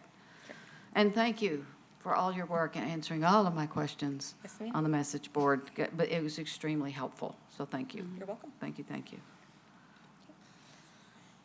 And Councilmember Gonzalez, if I may, because you did ask, this was the direction that we are currently guided by is the city council's adoption along with Hays County with the interlocal agreement and memorandum of understanding. The first phase of that was to hire a project manager in which to conduct feasibility studies to determine if rehabilitation of the dam was feasible. So that is what is before you this evening. Of course, there could be additional options that are shown to say, council, this is what models show for rehabilitation. This is what models show for removal. This is what models show for, some other option, not being one of those. Maybe it's something in the middle. So just as an example of kind of why this is before you this evening. Well, I guess that kind of gives some clarity. So if the current direction is to see the feasibility to see if it's even repairable, then I think that's an end goal. What I was afraid of was like I said, then come back and be like, well, you have three options. And I know I'm oversimplifying it, but I think that we need to, like I said, have an end goal, even if it's in a perfect world. But if, to use this example, if our stance is that we would like to repair it, if it's feasible, then I can see spending money to do a feasibility study to see if what we want to do is feasible. But without having a goal in mind, I don't really see Yes, sir. what we're doing, I guess. Yeah, and the city council has not affirmatively voted, to. No, and I'm not necessarily implying that we should all vote and say that what we want to do is fix the dam or remove the dam or whatever, make a decision. But I think if we can kind of get some agreements of what we would want in a hypothetical perfect world, and then structure a feasibility study towards can this happen, it'd be a better use of dollars than just, hey, what can we do? Because, I mean, without having any direction, you could do anything with it. Are we not leading? So Sounds like that's what we're doing. so you're saying instead of having them bring us several options, let us figure out what's our temperature on it? Do we Yeah, want to what fix do it, we take it wanna out? do, and What's then- our end game? And then Yeah. go from there. Yes. Sounds And like one we of the already things did I that. was- No, we haven't. Then how are we at this Okay. point? I'm still trying to understand that too. Mrs. Case? Yes, sir. Is it the city of San Marcos paying for this by ourselves, or does the county have anything to do with this as far as financing through the interlocal agreement? Sure, so the interlocal agreement didn't commit either party to a fiscal responsibility. However, in conversations with their general counsel, they are definitely interested in partnering with us for rehabilitation.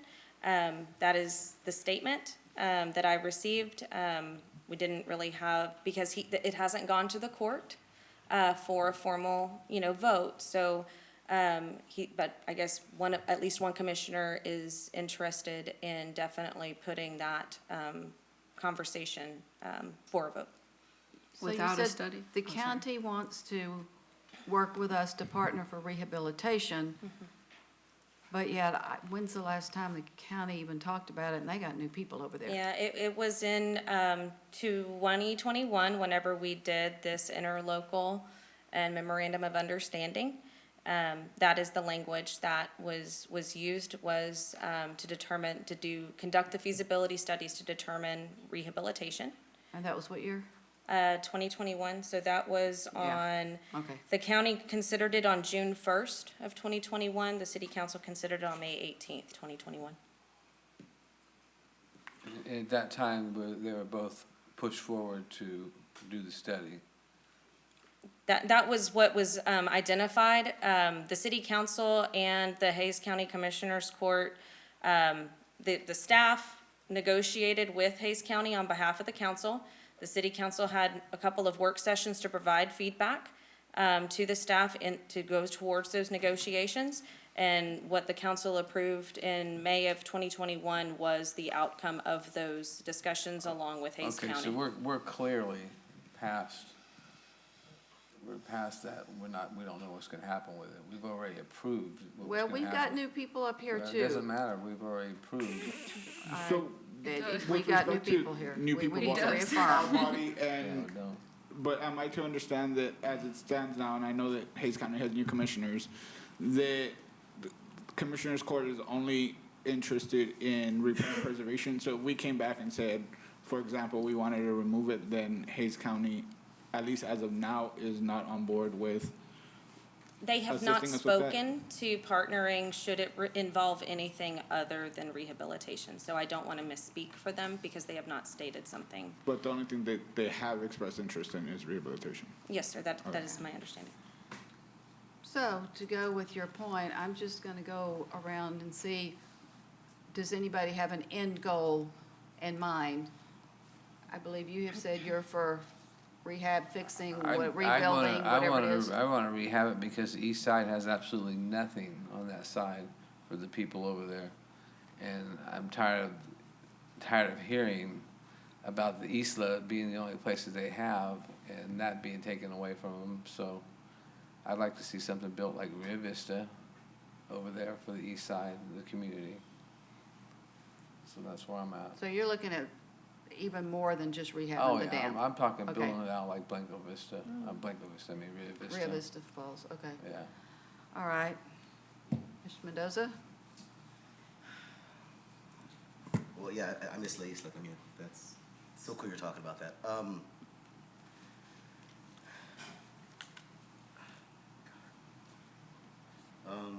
I'm just looking at, know, it's difficult, removal or rehab or All right, when I say I'm in favor of rehab right now, that is. get because- close to your I'm sorry, microphone, the please? reason I'm gonna say I'm in favor of rehab right now is because I wanna look at that option, but if I end up hearing that it is just completely a danger to anybody, anything that walks by, I'll change my mind, but as of right now, I wanna see it rehabilitated as an option. Mr. Gonzalez? I agree with my colleagues. And I actually agree with both of them wholeheartedly. I too would like to see something on the east side that is more than just a rehab and actually building out an asset for the residents of the east side of our city. But yeah, definitely. And that's why I said I'm not necessarily suggesting that we commit to rehabbing today, but I am in favor of having that, I guess, as the direction we want to go in. Right, unless limiting we the study find to that evidence that that is end. not feasible. Yeah. Well, like you say, if not, there's no point in studying Right. a result that nobody wants, or that isn't the majority. Ms. Rodriguez? So the question is just as it relates to the end goal? Because wouldn't the rehab require some destruction of it in the, Probably, but basically it's do we want to either fix, rebuild, whatever, keep, or as some people advocate, rip it out and let the river flow. I mean, that's what I'm for. That might be controversial, but I'm very much for leaving it in its natural state. Now, that doesn't mean I'm not interested in obviously creating recreational opportunities for people on the east side. Okay, got it. I think, would we all agree that regardless of what the dam is, we need to do something, but we do know that the county is doing something across the street. So, Did you ask a question, though, as it relates to the study? Are we going to do that next? well, I'll go around Okay. again, but I agree with Mr. Lorenzo Gonzalez, and I'll just restate what I'm thinking, is why study options that we're not gonna vote for? Oh, 100% agree. And my thing was more so the amount. I mean, we've been And having to reduce discussions the amount. since I've been here about the limiting of funds and a variety of things. And so, Yeah. I mean, this is just substantial.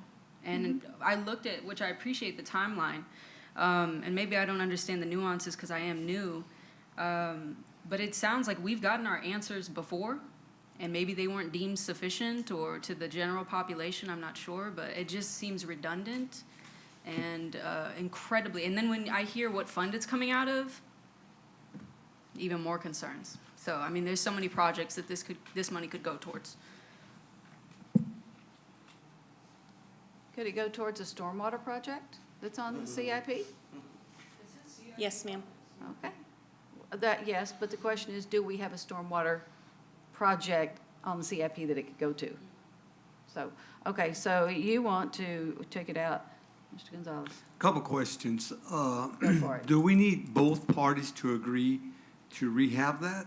Let's say that one party, the city or the foundation, does not agree, that they don't want nobody coming into their property. They've publicly told us. Yeah, I think that they've publicly stated that. Well, I just want, Yeah. where people can hear it. Therefore, that's not gonna be an option if they already publicly said, or maybe they changed their mind to rehab it. Am I right? I mean, they've publicly said that they would not support anything. They being except- River Foundation. Yes, Yeah, thank you. River Foundation. Except for removal. Right. So I'm, And they have said, you're not touching our side. right.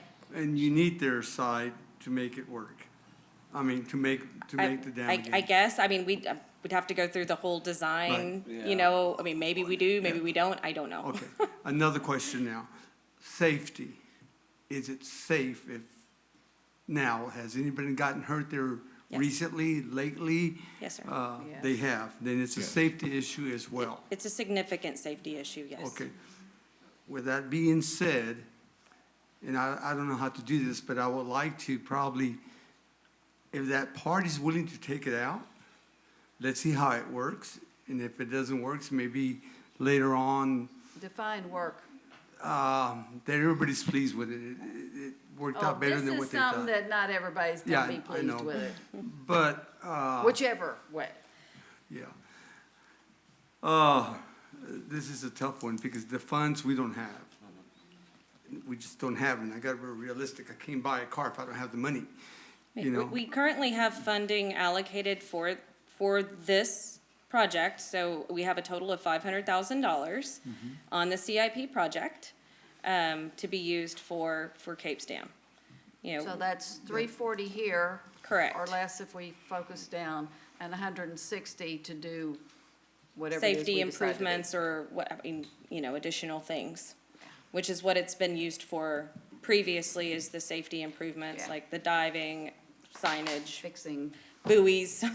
fixing small things. Yes, ma'am. Well, So, Mr. Gonzalez. the bottom line, it has to come out now, just because safety reasons. What I mean now is, hopefully that fish, or whoever you called it's willing to pay US for it. Fish and Yeah, Wildlife. to take it out, and maybe later, when there's more funds, we can build the dam. So you're a take it out. Okay. Yeah, just for safety reasons. I mean, I don't want something in my conscience that someone went by there and ripped their arm out or anything like that. Well, See, I thought this was gonna happen a lot faster last time around. We've been at this for many years now, and nothing gets done. I think any action would be for safety reasons. The whole issue is that it's unsafe as it is. So obviously, we want to make it more safe, either by repairing it, reconstructing it, or by removing it. So one isn't necessarily the unsafe option versus the safer option. I mean, they're both to remedy the situation we're in now, which is that it is unsafe. I think that's the main focus, that's my main focus, is to make sure it's not dangerous. Yeah. Is part of the $340,000 going to tell us if we choose to rebuild, fix, whatever it is, keep it and fix it, what the likelihood of getting a permit to do that will be? Because there's been a lot of pressure from I the have feds. Chance Sparks here with Reese and Nichols, so Yeah, he might be able to I've got answer. a whole notebook that Dr. Meitzen brought of dams that are being taken out. So it seems like that's kind of what US Fish wants. Sure. Hi, Chance Sparks, Friesen Nichols, 1251 Sadler, St. Marcos, Texas. I understand the question is, in looking at the alternatives, does that include addressing not just potential cost implications, but also the path to permitting? Is that correct? So my understanding from working with our group is Hold on a that second. my understanding is that part of that evaluation is looking at the permitting pathway and identifying any of the risks that are associated with that permit pathway in terms of, can it get a permit? How long would that permit take? What's its susceptibility to challenge a public process? All that spectrum. So that's all included? That's my understanding, yes. Okay, that's what I'm thinking, but I'm just getting it out there.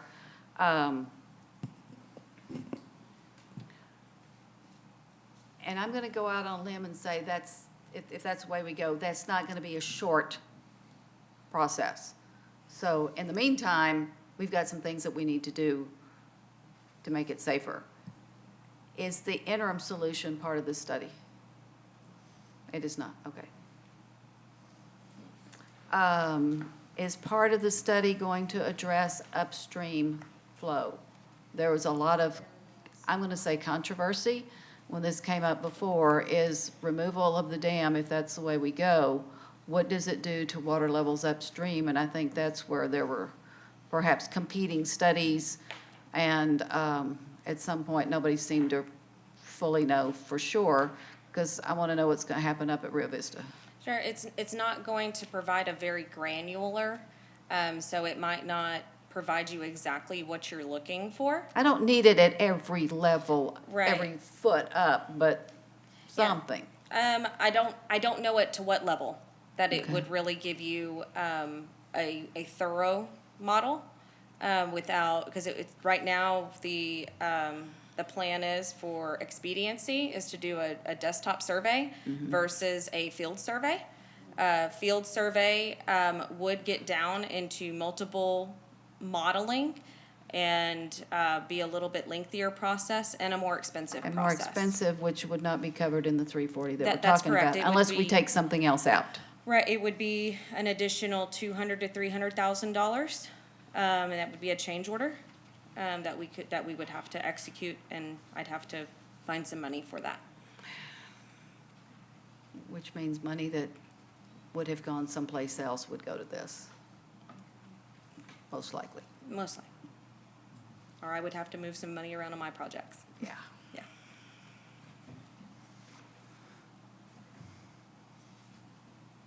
So, kind of stupid question, but I'm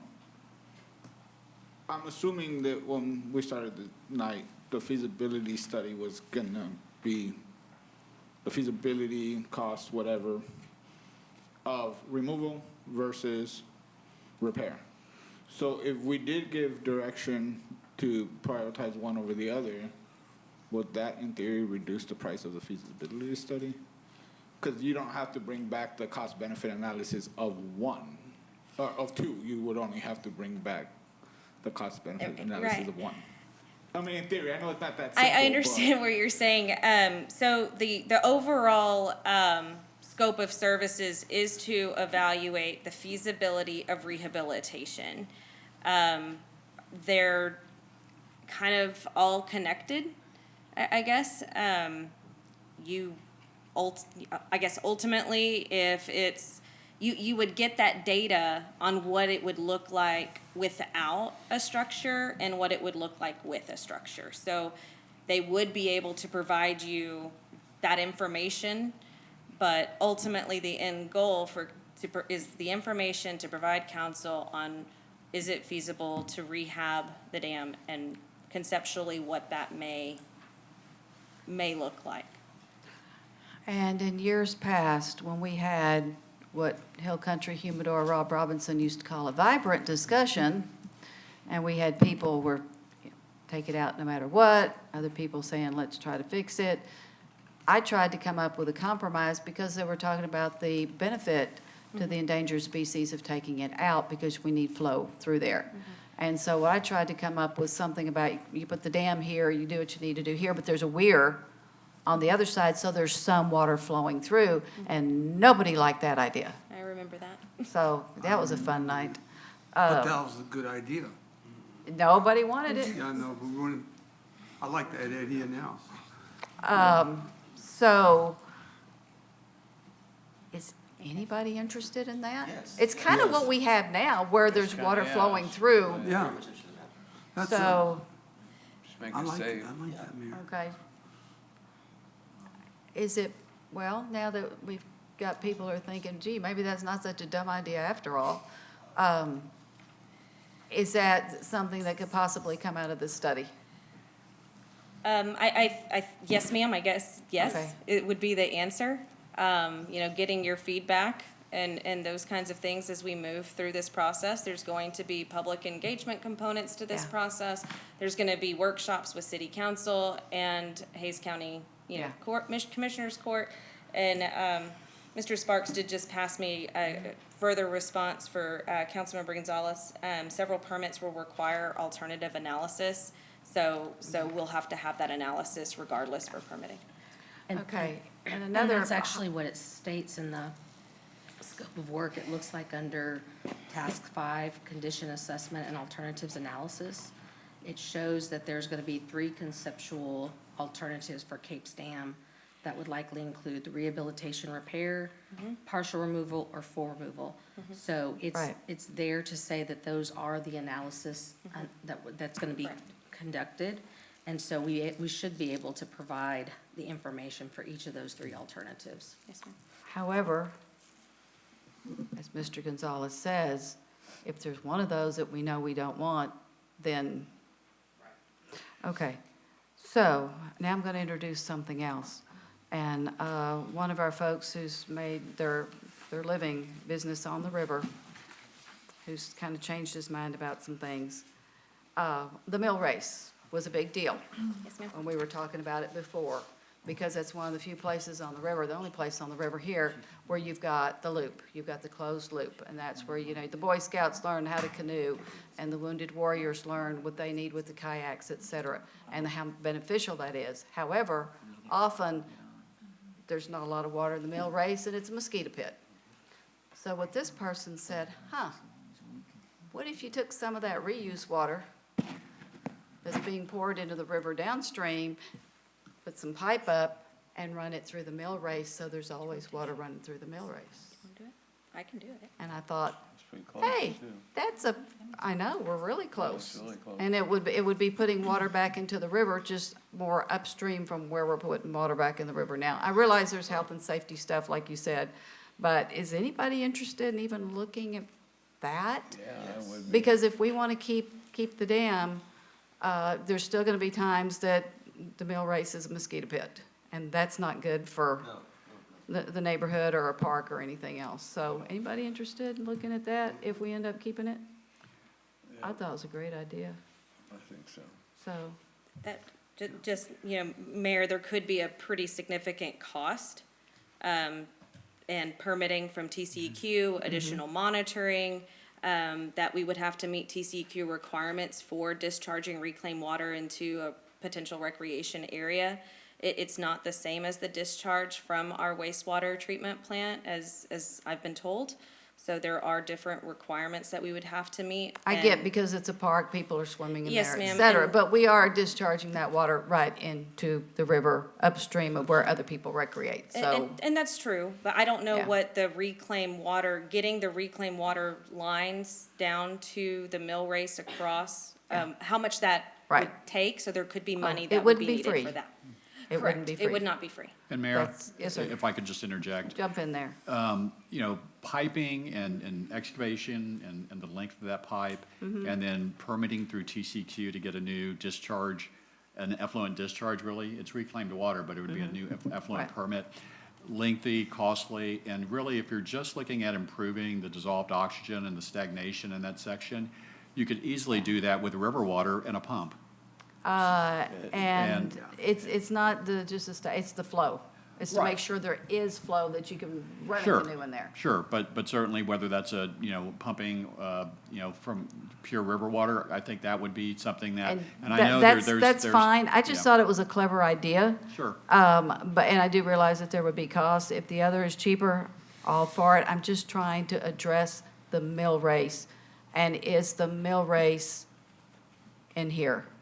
Yes, Addressing ma'am. how we keep water in the mill race? The mill race is part Of of the the Cape complex. Stand complex. Yes, Okay. ma'am. That is correct. Let me Okay, ask you a question. Where there's a dam there in the mill race where people have unfortunately drowned because they dove inside and thinking it was like the waterfall at Rancho Vista, at the Bureau Vista.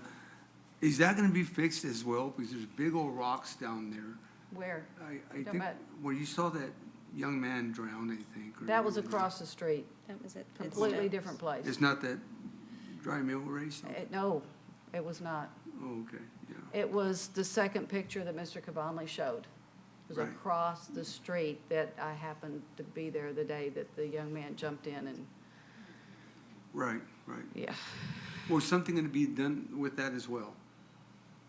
With what we're talking about? That's across the street, that's not in part of Stokes this. Park. Yeah. That would be correct. Yeah, it's not part of this Not part of immediate this. study. I just hate to attract people up there thinking, hey, we can dive from here, we can take dives. and With go the low swimming. flows, I don't think that anybody is, now granted, I can't speak for everybody, but I was out there last week, and it's pretty shallow, but, to your point, Liquid Courage does things to people. Okay. We have, Just- all we can do is post signs, and it stinks. Well, it's like anywhere in the river. Right, You know, we don't have the high dive board at Sewell Park anymore because Right. the Not about river's got, yeah. I mean, love we're in a that. historic low Oh, yeah. flow, Mm-hmm. time in which there's no water flowing over that area right now anyway. People jumping in that think it's deeper than it is and They may, get injured. I haven't heard of anything, but that doesn't mean it doesn't happen. Yeah, there's been at least one. Yeah. Okay. All right. Okay, so let's Recently, I see, haven't heard let's see where we're landing here. And, Well, on that note, Mayor, so Councilwoman Garza has asked if we can postpone this because she has an opinion as well. Either that or it'd be possible for her to jump on Zoom and share her thoughts. we're So not zooming I now. don't know what would be Let's easier. just postpone it then.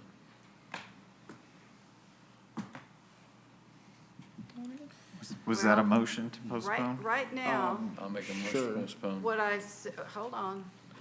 Right now, what I see is I've got 3 people for fixing, 2 for taking it out.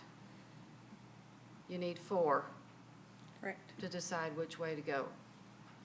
I'm still in the fixed category, still okay with the Weir, still okay with a lot of different options when it comes in the fixed category. Not that I don't want to hear her opinion. And I don't know which side she falls on, so, In something this important, Mayor, I think it's a good idea to have inputs from all the council members. She might bring a point that none of us thought of. I would say Then that we for could- any of my colleagues, in something that is important. well, it's not that I didn't want to hear her opinion. Yeah. But it may not change the trajectory of where we're going. So are we gonna postpone again? Let's see if I get sick next Okay. meeting, are we gonna postpone it or? Well, you know, Mayor, if we didn't have to pay for this, I'd be all gung-ho, let's rebuild it and all that. I have several concerns about the grant.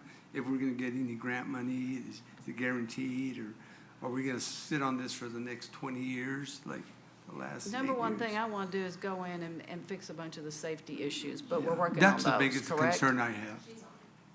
Oh, Councilmember Oh, Garza's. she's there, okay. Oh, Oh, she is. all right, Ms. Garza. We're ready for Give me your one- thoughts. I'm glad you're give me able a- to get on. Yeah, give me 1 second so I can get my headphones in because I can't.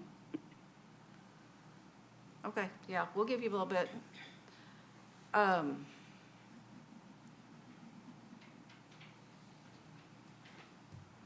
Back to the original question that Mr. Gonzalez had. If we as a majority decide to go one way or the other, can we save any money by just studying that part? Or is it pretty much going to be a study everything just to make sure that we've covered all the bases? I mean, if we're only going to save 10 grand, it's probably not worth it. If we save 60 grand, it might. So even if the city council decides to go straight rehabilitation, for example, we could potentially rework the scope of work to where it's a design, construction, scope of work. However, that we will still spend this money, and we'll probably need more money because they're developing a plan set, and then working through all of the permitting process. So it would become a more expensive endeavor, but we will have to have the studies regardless in order to do permitting. How can it be more expensive if we're doing less? We would not be doing less. If we are going towards the rehabilitation, we would go to a design, construction phase, to So you're to saying bring we're that jumping happen. ahead to the next phase? Correct, yes, ma'am. Okay, got it. Yeah, so would we be saving money? Yes, technically, we're just spending it a little different. But we're closer to getting something done. That would be correct. Okay. But it would likely come with a larger price tag. Okay. Well, we know the next step's going to be another price tag. That's correct. Okay, Ms. Garza. Happy to hear what you have to say, my dear. Hi, apologies for not being able to make it to council today. I'm kind of sick. I think my general thoughts is like I support the feasibility study for the dam rehabilitation. I just heard the mayor talk about the emphasis on like improving safety. So I think that's what's really important, and preserving the mill race at Capes Dam.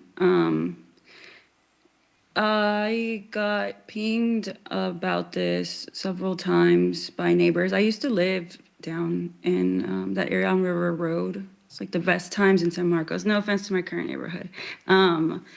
But yeah, I think the general area is the general energy that I have felt is that that's something the community would be in favor of. So that's all I got for now.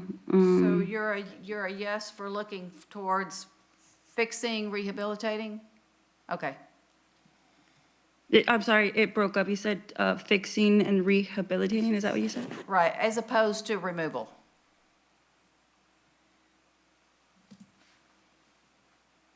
I mean. Right now, the choices are, do we want to work towards just remove it and let the river flow? Or do we want to move towards rehab, which includes the safety considerations, et cetera, which is gonna cost more money, but I think we all know that. So which way are you leaning? Removal or rehab?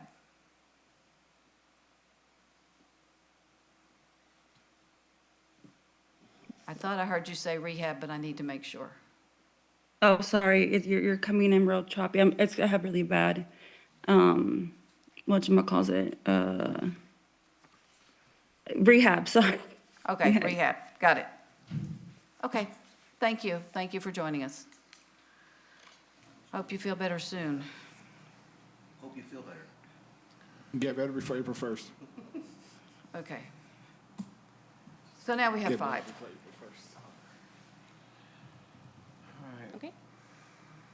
So at that point, I guess, Ed, has our conversation this evening changed anything in the scope of work? I don't really believe so. Not really?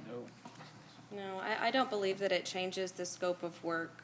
I mean, All right. we'll Well, continue to move forward with my that. questions got answered. The big ones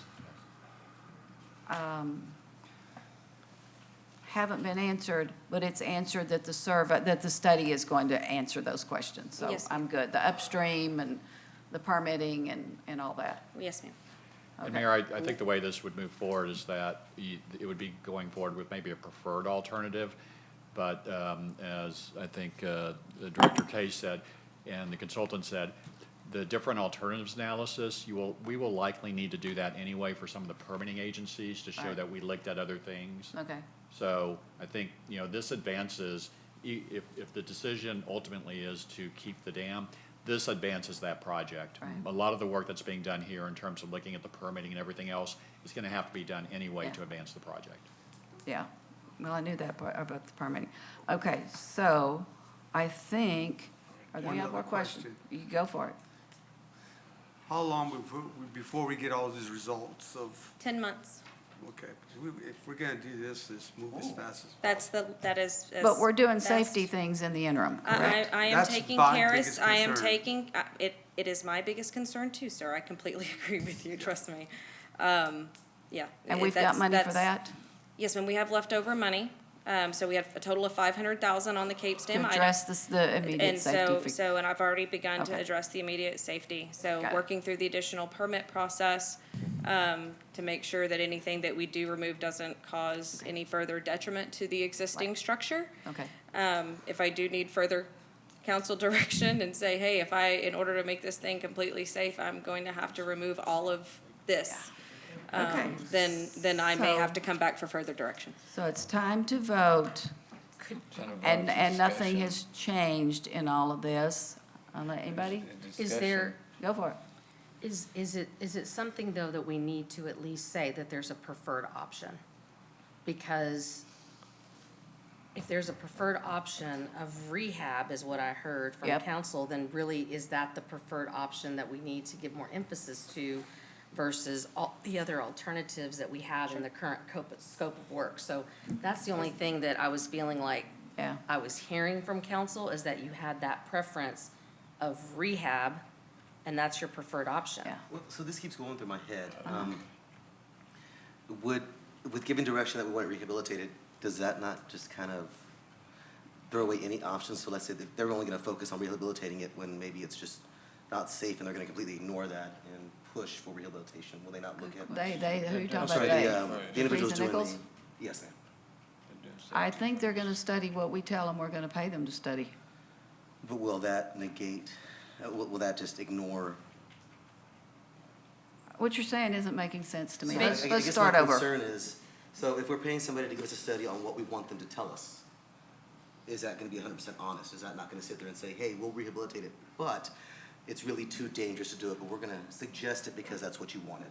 Are we leading the survey? Are we leading the consultants to what we I want? don't believe they're gonna do that. To study the feasibility of. Okay. So if it turns out that that is the completely unsafe option, then the results would be it's unfeasible. And they need to tell us that, and I believe they will. Yeah, okay. They're engineers, they're gonna do the right thing. Okay. I have a question for Mr. Sparks. So in this study, are we gonna sort of get an idea, a ballpark figure on the different costs associated with, and future costs, if rehab is something that my colleagues are leaning towards, how much that's truly gonna cost us long-term? Sure, part of the preliminary engineering report does include opinion of probable cost for those alternatives. It's obviously a key decision that we recognize for a public body. So yeah, you would have that as part of the deliverable on this. Okay. And I like your question very much so, especially when we mentioned the preferred option. So I guess to answer his question, you're still gonna look at everything. Yeah, under just professional practices Right. for firms, that we're required to act in the public interest. That includes looking at all alternatives equally and fairly. Okay, thank you, Mr. Sparks. I assume that, so thank you for confirming that. Anything else? Yes. Now would be the time. So, based on what's in here, I mean, can we not change, perform a preliminary feasibility study, evaluate current conditions of and the safety, environmental, historical, and recreational aspects related to rehabilitating the Capes Dam complex? And it gives that we prefer rehabilitation, but still leaves the options of seeing what the safest, most environmental, historical, and recreational option is. What page are you on? Literally the title. Is that the caption of the resolution? Yeah. Oh, okay. So in direction, just perform blah, blah, blah, blah, blah, but instead of ending it in aspects related to the Capes Dam complex, aspects related to rehabilitating the Capes Dam complex. So amending the resolution to add. Well, and I guess here's the thing, is the contract already specifies the scope of work. So I guess we need to look at the contract itself to see if it conflicts with what we're talking Yeah. about, or is I'm- it broadly enough? Yeah, I'm concerned drafted about this to- preservation of, because I don't think anybody thinks that we can preserve what's there, nor do we want to. It's gonna take some action to, I don't even really like the word rehab, because I think it's gonna have to be rebuilt, but I'll let the engineers tell us that. In the background, on the scope of work, the very last sentence in that, it says that it's related to Capes Dam Complex rehabilitation. And then phase one focuses on the feasibility level analysis and conceptual development. So I don't think that it necessarily changes anything unless Mr. Sparks kind of disagrees with me, but I don't see how changing the caption of the resolution would nullify the scope of work in any way. And if I may say, I know I read through the conditions, and part of which I appreciate, part of what's gonna be done is bringing this conversation to the public. And so I understand that the majority of my colleagues feel a certain way. However, I feel in addition to that specific portion, I mean, if I'm the public reading it, why would I participate anyway? It seems the decision's already made. Well, one of my questions was, can we do the public outreach part first? See how that comes back? Yeah. And then we make a decision as to whether we want to do this in phases, you know, which way we want to go. Because I may say rehab, if 90% of the population Exactly. says, take it out, I'm gonna have to rethink. Yeah, and I And mean. so that's why I had asked, could we do the public participation part first? Usually I want to do things in parallel, not in sequence, but in this particular case, it might be worth doing it that way, As long so. as we do it on the east side. That is fair. So the stakeholder engagement is most definitely a component of this process. Sure. I don't think that if we proceed with the contract, that, I mean, unless the city council is wanting to have their own separate open house, town hall type of scenario outside of the consultant assisting, these are they're going to be doing their engineering modeling, and then another team is going to be doing the stakeholder and public engagement. So, And I'm saying, do the stakeholder and public engagement first, and we get that result, and then we make the decision as to what we do with the rest of the contract. In which case, I guess we wouldn't really be approving this contract. So that may require Let's see some who else amendments is interested in to the that. agreement. I like the idea. Should we do it together with the county commissioners? That we all will be on the same page. and We've we're been not gonna- waiting on them for a while. Well, if they can pay for a little bit of it, I would like to see that. Well, to that point, and I know we talked about they have a new body, but in reality, don't they just have one new member? Because we're gonna need their help regardless, Consent.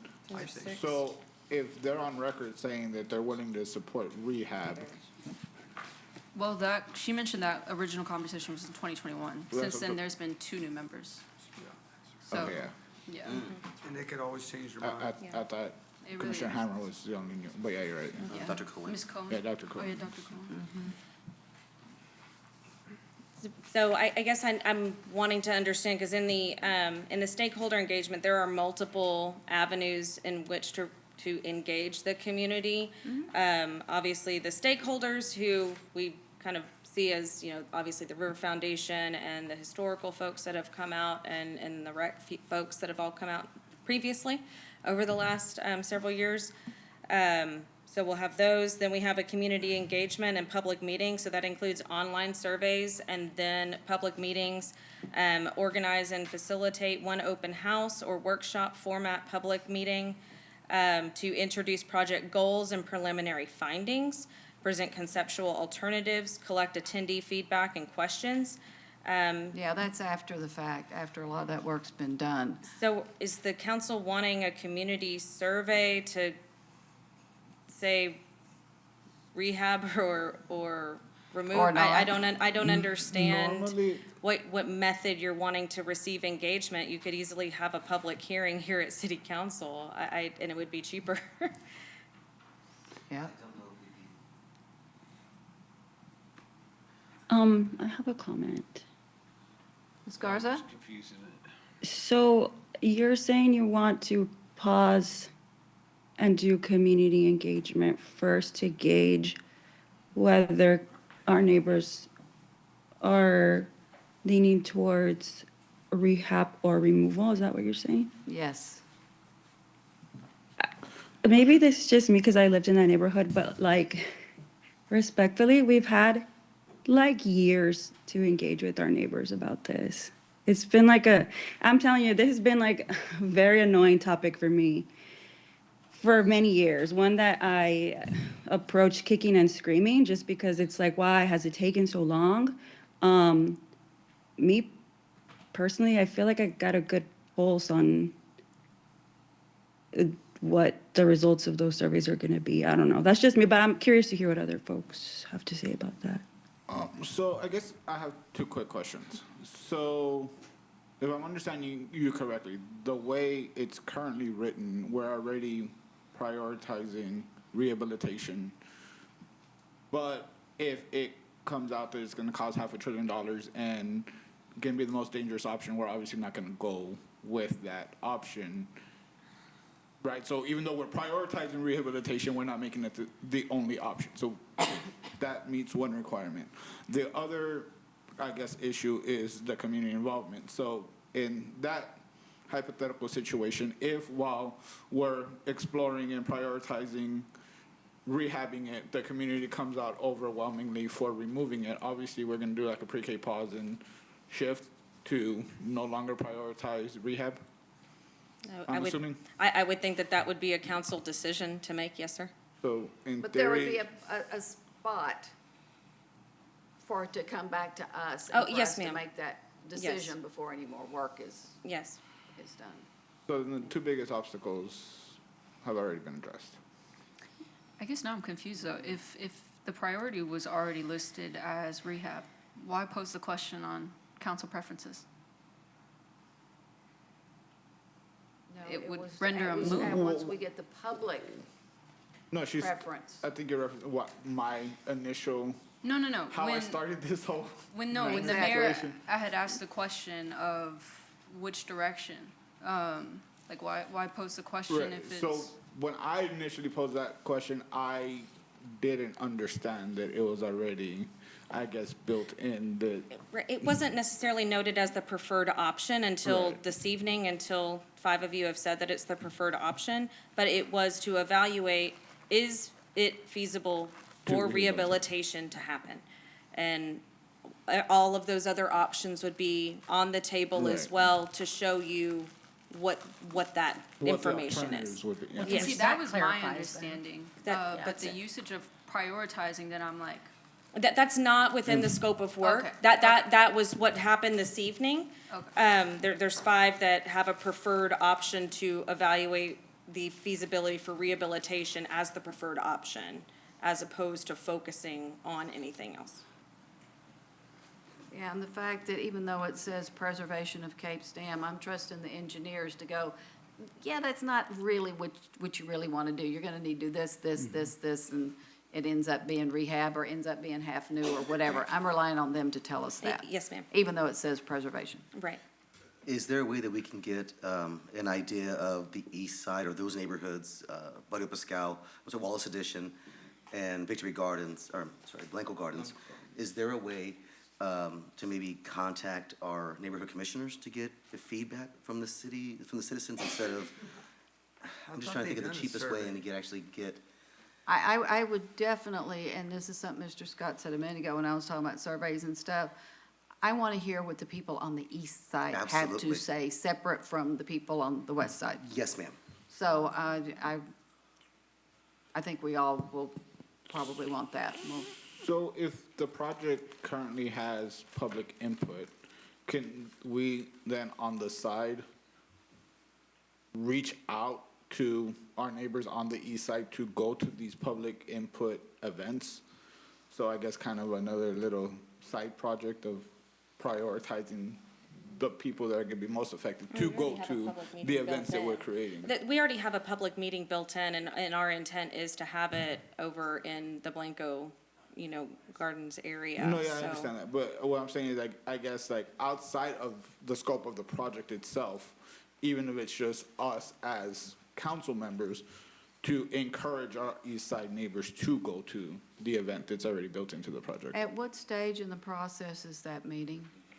Is it early, or is it after some of the information has already been studied and obtained, and we've spent money on it? So the way this is structured is it's set up where it's kind of partway through, because usually when you're having engagement on a technical matter, you need at least some amount of information. Otherwise, people will ask you, we'll say, we don't know what this means. And then you end up with that issue of wasting people's time, and then they react not great to that. One last question to city manager. The last time we had this meeting, what was direction? I thought the direction we gave was do the study. And now, a year later, no study. The last thing we did was we did the Interlocal. interlocal Hays MOU, County. whatever, with That's the correct. county, and I thought the county was gonna do something, and to my knowledge, they ain't done anything. And I don't know if they've lost interest, but I've been kind of waiting for them to do their deal. I know that they're focused on their park, and maybe that's where the focus went. And so it looks like we've spent 2 years waiting on something that's not gonna happen. That is correct. We did have the direction from council to go and move forward with the interlocal. Yep. Mr. Kennedy was working on it with us. Yes. And then Mr. Kennedy has since left, so now we're working with Right. new commissioners court and new, Yep. General counsel. general counsel. Yeah. So that is why we are now bringing this forward. Correct. Well, we're always gonna be working with the new commissioner court, same thing with the council. Right. Therefore, I think we should have just, It's more the staff side though, with Mark Kennedy leaving and That left a transitioning really to- big hole. And that's been almost 4 years, and that's what I've been 2 years. waiting on. I'm looking at May 18th, 2021, council adopted Oh, correct, the yes. MOU, and then That's June correct, 1, yes. commissioners did. Yeah, and since that time, obviously, we had a turnover in my position as, assistant Mm-hmm. director, then, director with Mr. Wells departing, Right. and then me departing, the assistant director. So there was a series of unfortunate events and staff turnover Yeah. that happened. And then on our procurement department side as well, we weren't fully staffed either. And so backlog on things But too. doesn't look like anything happened on the county side either. So No. not to be blunt, but we're wasted 4 years. Can we not waste any more time and just vote? I just don't want no one else to get hurt out there. Well, that's why we need to get this Well, going. the safety thing is underway. Yes. So, are y'all ready to vote? Yes. I think we already know which way this is gonna go, I so don't think it's a voting. let's, That was a discussion item. no, it's a voting on a $340,000 contract. Oh, I thought it was just hold the discussion. Yeah, and consider approval of resolution 55R, approving a contract. So yes, we can discuss it more, or we can vote now. Let's vote. Mr. Trevino, we're It gonna sounds like, vote. sorry, but it sounds Oh, like we're gonna wait. need the study regardless for the permits. Yeah. Okay. Yes, no, Well, because we have Alyssa. we're gonna push a button. Oh, sorry. Each push a button, and once we have Garza? voted, Ms. Gonzalez hit again. Yeah, well, I just want the ball to move on, and I'm voting yes, after all. Just get the ball rolling. And Ms. Garza? I'll be a yes. Okay. And the motion passes 7-0. Thank you, All right. council. And we are now to, thank you, Ms. Thank you. Case, thank Yes, you. thank you. I'm Ms. sorry I Condor, complicated Thank you, Friesen council. Nichols, thank you. Appreciate it. Okay, and so now we're to item 26. The city council will convene an executive session pursuant to the following sections of the Texas Government Code. A, section 551.087, economic development, to deliberate possible economic development incentives for Project Cat Tree. And B, section 551.072, real property, to deliberate the possible acquisition of land for expansion of the Upper Purgatory Creek Natural Area. Okay, and as we always do, the same executive session is posted at the 3 o'clock meeting as the 6. We had that, and we were able to complete it, so we're not having to go back into executive session this evening, so we may roll on to item 27. The city council will convene an executive session pursuant to the following sections of the Texas Government Code, just as stated above. And on A, Project Cat Tree, we provided direction to staff. And on B, Upper Purgatory Creek Natural Area, we provided direction to staff. It is now time for question and answer with press and public. There was no one signed up. Am I remembering that correctly? I don't see anyone rushing to the podium. And we have now concluded our meeting by going through all the items. We have disposed of all of them, and I'm going to adjourn us at 10:13. Ms. Garza, I hope you get to feeling better.